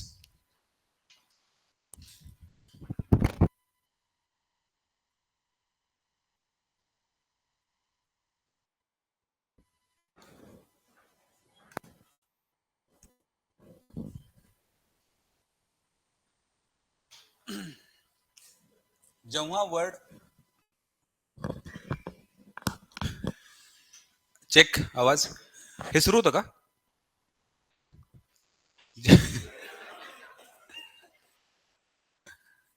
त्या दिवशी त्या समीक्षा नाही आपला कुठला आरंभमध्ये ते सुरू राहून गेलं थोड्या वेळ. तर ते मी बाहेर गेलो, तर काहीतरी ते ऐकू आलं, तर पोरं हसायला लागले. येत होतं? खरं सांग. जेव्हा वर्ड क्रिटिकली असेल, एक्झामाइन असेल, जे कुठला इव्हॅल्युएट, एक्झामाइन, कमेंट, व्हॉटएव्हर, त्यासमोर क्रिटिकल लागलं किंवा समीक्षात्मक हा वर्ड लागला, तर व्हॉट यू विल डू, की तुमचं 50-50% वेटेज आता चेंज होणार आहे. ते वेटेज मोर दॅन 50 आणि लेस दॅन 50 बनणार. ओके. तर तुमचा जो मोर दॅन 50% ऑर 60 टू 70% चा भाग जो असेल, तो भाग म्हणजे काय? लक्षात ठेवायचं एक ट्रिक परत सांगतो. जेव्हा क्रिटिकली किंवा समीक्षात्मक वर्ड असेल, त्या पर्टिक्युलर वाक्याला तोंडावर पाडायचं. कुठे? बोला. तोंडावर पाडायचं. What do you mean by तोंडावर पाडायचं? त्याच्या कंप्लीटली विरोधात बोलायचं. अपोजमध्ये बोलायचं. त्याच्या अगेन्स्टमध्ये बोलायचं. ओके. सो 70 किंवा 60% ते 70% भाग तुमचा त्याच्या अगेन्स्टमध्ये असेल. त्या पर्टिक्युलर स्टेटमेंटच्या विरुद्ध तुम्ही बोलणार. त्याच्या नकारात्मक बाजूंवर बोलणार. ओके. ऑर टाकतो मी. नकारात्मक बोलणार किंवा त्याच्या तोटे जास्त बोलणार. त्याच्या मर्यादांवर जास्त बोलणार आणि तुमच्या उत्तराचा 30 ते 40% भाग जो आहे, तो भाग त्या पर्टिक्युलर वाक्याच्या फेवरमध्ये बोलणार. त्याच्या बाजूनं बोलणार किंवा सकारात्मक बोलणार किंवा त्याचे फायदे समजून सांगणार किंवा त्याचे तोटे वगैरे ज्याचे उलटं है ना, मर्यादेच्या ऐवजी स्ट्रेंथ त्याच्या समजून सांगणार. तर हे वेटेज तुमचं चेंज होईल. म्हणजे काय? तुमचं स्ट्रक्चर जे आहे, जर हा 10 मार्काचा प्रश्न आहे, तर तुमच्या नॉर्मल कमांडमध्ये आपण कन्क्लुजन, तुमचा इंट्रोडक्शन आणि हा जो बॉडीचा पार्ट उरला आहे, ह्याला 50-50 केलं होतं. सकारात्मक, नकारात्मक. फायदे, तोटे. पण जेव्हा क्रिटिकली वर्ड असेल, तेव्हा काय असेल? आधी सकारात्मक घ्या किंवा नकारात्मक, ते क्वेश्चनच तुम्हाला सांगून जाईल. पण इथे जर तुम्ही नकारात्मक घेत असाल पहिला पार्ट, तर तो तुमचा जवळ-जवळ इथपर्यंत चालेल असा. आणि मग तुमचा सकारात्मक भाग सुरू होईल आणि तो 3 पॉइंट. इथे 7 पॉइंट 1, 2, 3, 4, 5, 6 समवेअर लाइक 6-7 पॉइंट्स आणि 3 टू 4 पॉइंट्स हिअर. असा तुमचा वेटेज बदलणार. नकारात्मक म्हणू किंवा त्याच्या अगेन्स्ट बोलू. ओके. आणि सकारात्मक किंवा त्याच्या फेवरमध्ये. तुम्ही हा पार्ट पहिले पण घेऊ शकता. नकारात्मक आणि अगेन्स्टचा पार्ट नंतर पण टाकू शकता. पण सेम वेटेज राहील. कसं? Look at this. जर तुम्हाला त्या प्रश्नामध्ये असं वाटतंय, की त्या प्रश्नाला अनुसरून, की तुम्ही आधी त्याचा सकारात्मक भाग लिहिणं आवश्यक आहे, तर तुम्ही इथे लिहिणार, की त्या पर्टिक्युलर गोष्टीच्या सकारात्मक भाग किंवा त्याच्या बाजूनं तुम्ही बोलतायत. पण फक्त 3 पॉइंट आणि मग तुमचा पार्ट सुरू होईल इथे काय? नकारात्मक किंवा त्याच्या अगेन्स्ट तुम्ही बोलायला सुरुवात करणार. 1 आणि हा तुमचा पेज सेकंड, त्याचा कन्क्लुजन आणि हा नकारात्मक भाग हा शेवटपर्यंत असणार. Okay. This is critically word, समीक्षात्मक वर्ड. अशा पद्धतीनं एक है ना, वेल इन्फॉर्म्ड आन्सर रायटिंग केली जाते. आता मी तुमच्यावर देतो तुम्हाला माईक, की तुम्ही काही बोलायचं असेल, विचारायचं असेल तर प्लीज लेट मी नो. एकदा ह्याला सम करून घ्या आजच्या सेशनला आणि काही अडचण असेल तर प्लीज मला विचारा. तुम्हाला काय बोलायचं का अजून? हां? मॉडेल आन्सर्सला पण तुम्हाला दाखवतोय मी. कुठे आहेत, काय आहेत, कसे डाउनलोड करायचे, सगळं काही मी तुम्हाला त्याला एक्सप्लेन करतो, की ते कुठे आहेत नेमके. Please go on.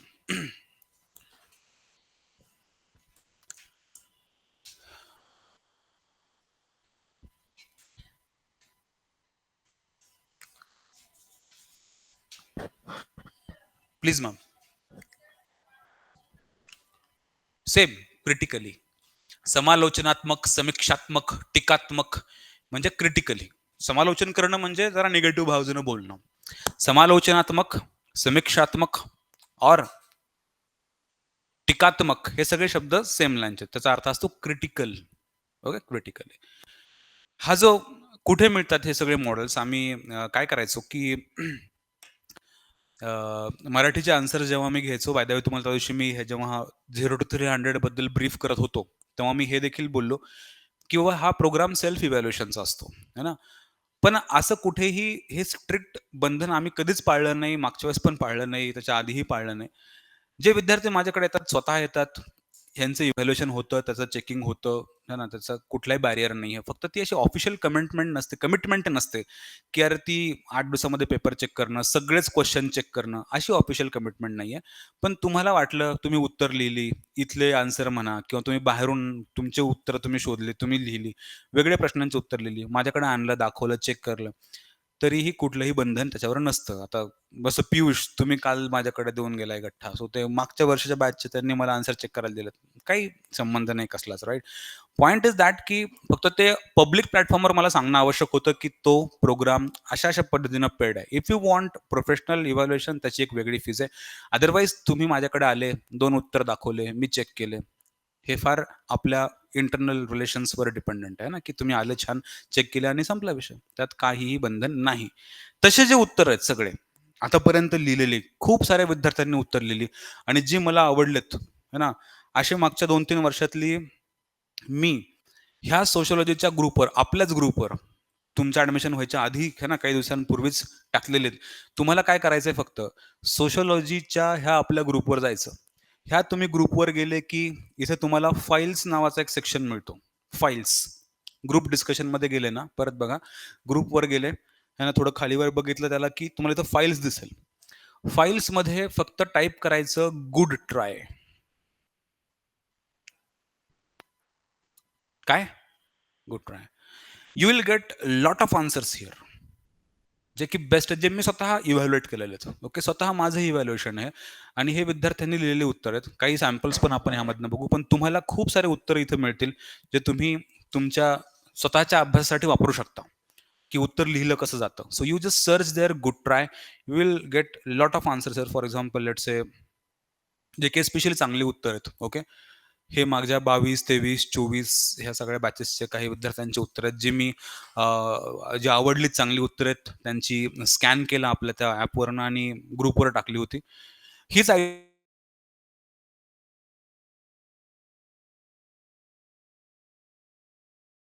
आम्ही ती त्या एका एक्सक्लुझिव्ह ग्रुपवर टाकून देईल छान, की हे हे बघा सगळेजण उत्तर कशी लिहितात, तुम्हाला पण त्याची हेल्प होईल. सो हे सगळे उत्तर आहेत. ह्यामधनं तुम्ही अशा पद्धतीने जाऊ शकता. लुक ॲट दिस. तिथं आवश्यक नाही, नॉट नीडेड प्रश्न जो तसा होता. ओके, त्यांनी इथे ऑलरेडी 4 नावं लिहिलेत. पुन्हा ते 4 नावं डायग्राम टाकून करायची गरज नव्हती. सो जसं आवश्यक आहे त्या हिशोबाने, पण उत्तरं छान लिहिलेत. ओके, की खूप सुंदर आहेत. त्यांच्या आर्ग्युमेंट चांगल्या होत्या, है ना. कुठं-कुठं काय लिहिणं आवश्यक आहे, कनेक्टिंग वर्ड, परंतु, फक्त टीकाच नाही. हां, टीकाच्या वेळी कुठले शब्द वापरायचे. सो तुम्हाला असे खूप सारे उत्तर तिथे बघायला मिळतील. तर मी रिक्वेस्ट करेल, की तुम्ही तिथून जा. अ, त्या सेक्शनवरनं तुम्हाला जाणवेल, की उत्तरं लिहायची कशी असतात. काही सॅम्पल्स बघूया आपण.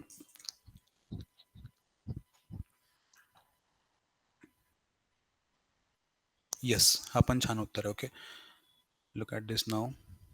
त्यांनी परत करेक्ट करून आणला होता वाटतं हा प्रश्न, की दर्खिमच्या आत्महत्येच्या सिद्धांतावर समाजशास्त्रीय दृष्टिकोनातनं टिप लिहा. आणि हा यू-पी-एस-सीचा क्वेश्चन आहे. त्यांनी त्यावर आत्महत्या लिहिलंय. ओके, आत्महत्येची डेफिनेशन समजून सांगितली आहे. आत्महत्या म्हणजे काय? दर्खिमच्या आत्महत्येसाठी त्यांनी कुठल्या संशोधन पद्धती वापरल्यात, हे पण मेन्शन केलंय. प्रत्यक्षवाद, सामाजिक तथ्य, तुलनात्मक स्पष्टीकरण. त्यांनी त्यावर काय-काय ऑब्झर्वेशन केलीत, आहे ना, फार सुंदर उत्तर होतंय. त्यानंतर कुठल्या प्रकारच्या शक्ती आणि कुठल्या आत्महत्येचे प्रकार निर्माण होतात, ती डायग्राम काढून लिहिलंय. त्या 4ही प्रकारांना त्यांनी एक्सप्लेन करून दाखवलंय.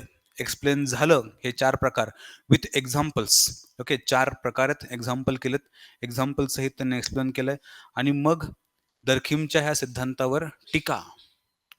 टीका 1, 2, 3 त्यामध्ये थिंकरची नावं, त्याला बॉक्स केलंय, महत्त्वाचे अंडरलाईन्स केलेत शब्द आणि कन्क्लुजन, की सामूहिक स्थितीमुळेच व्यक्तीमध्ये आत्महत्याप्रवण मानसिकता निर्माण होते आणि आत्महत्या ही व्यक्तीकडून घडणारी घटना असली तरीही तिची मूलभूत कारणे मात्र सामाजिक आहेत. ओके. असं दुर्खिमच्या आत्महत्या सिद्धांतावरनं स्पष्ट होते. So the point is that की the way they are writing, I mean आतापर्यंत हे असं रायटिंग झालेलं, हे आपली पोरं आहेत सगळे. ओके, हे तुमचे सीनियर्स आहेत. तर असे तुमचं खूप सारा कंटेंट त्या गुड ट्राय ह्या एका सर्चवर आहे. ओके, खूप सारा कंटेंट आहे. मी तो कंटेंट अजून एनरिच करेल. तुमच्या सगळे उत्तरं जे येतील, इंग्लिश मीडियम असो, मराठी मीडियम, त्यामध्ये इंग्लिश मीडियमचे पण आहेत. ओके, जे इंग्लिश मीडियमचे विद्यार्थी आहेत त्यांना पण सांगतो. त्या गुड ट्रायच्या सेक्शनमध्ये तुम्हाला इंग्लिशची पण उत्तरं मिळतील. हे सर डायरेक्ट बंद करू का इथून? Okay.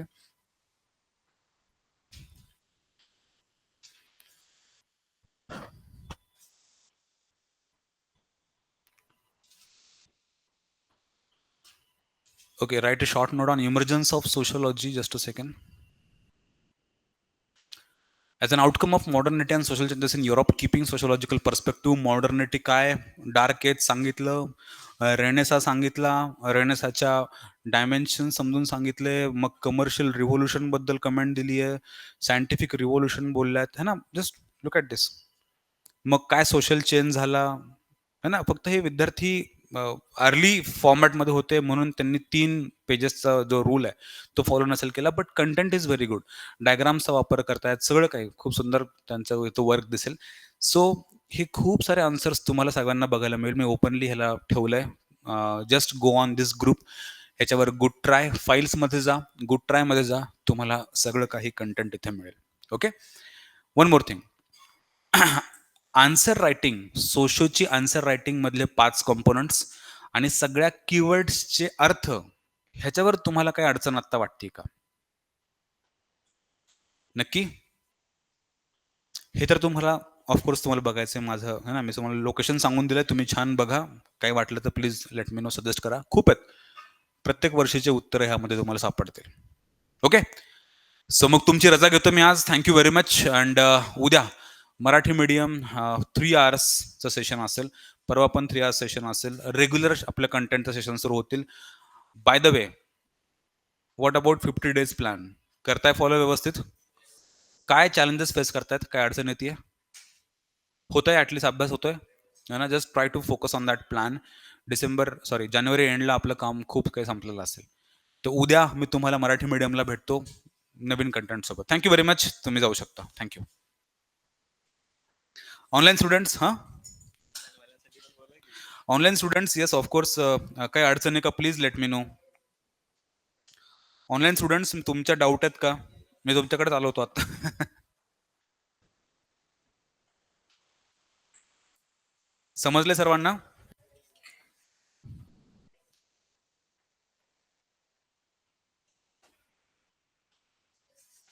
Okay, great great great. Thank you everyone. तर तुमची रजा घेतो मी. धन्यवाद. उद्या पुन्हा भेटूया 3 वाजता, 4 वाजता by the way. Okay. Timing मी काही चेंज झाला तर अपडेट करेल, पण उद्या लेक्चर आहे.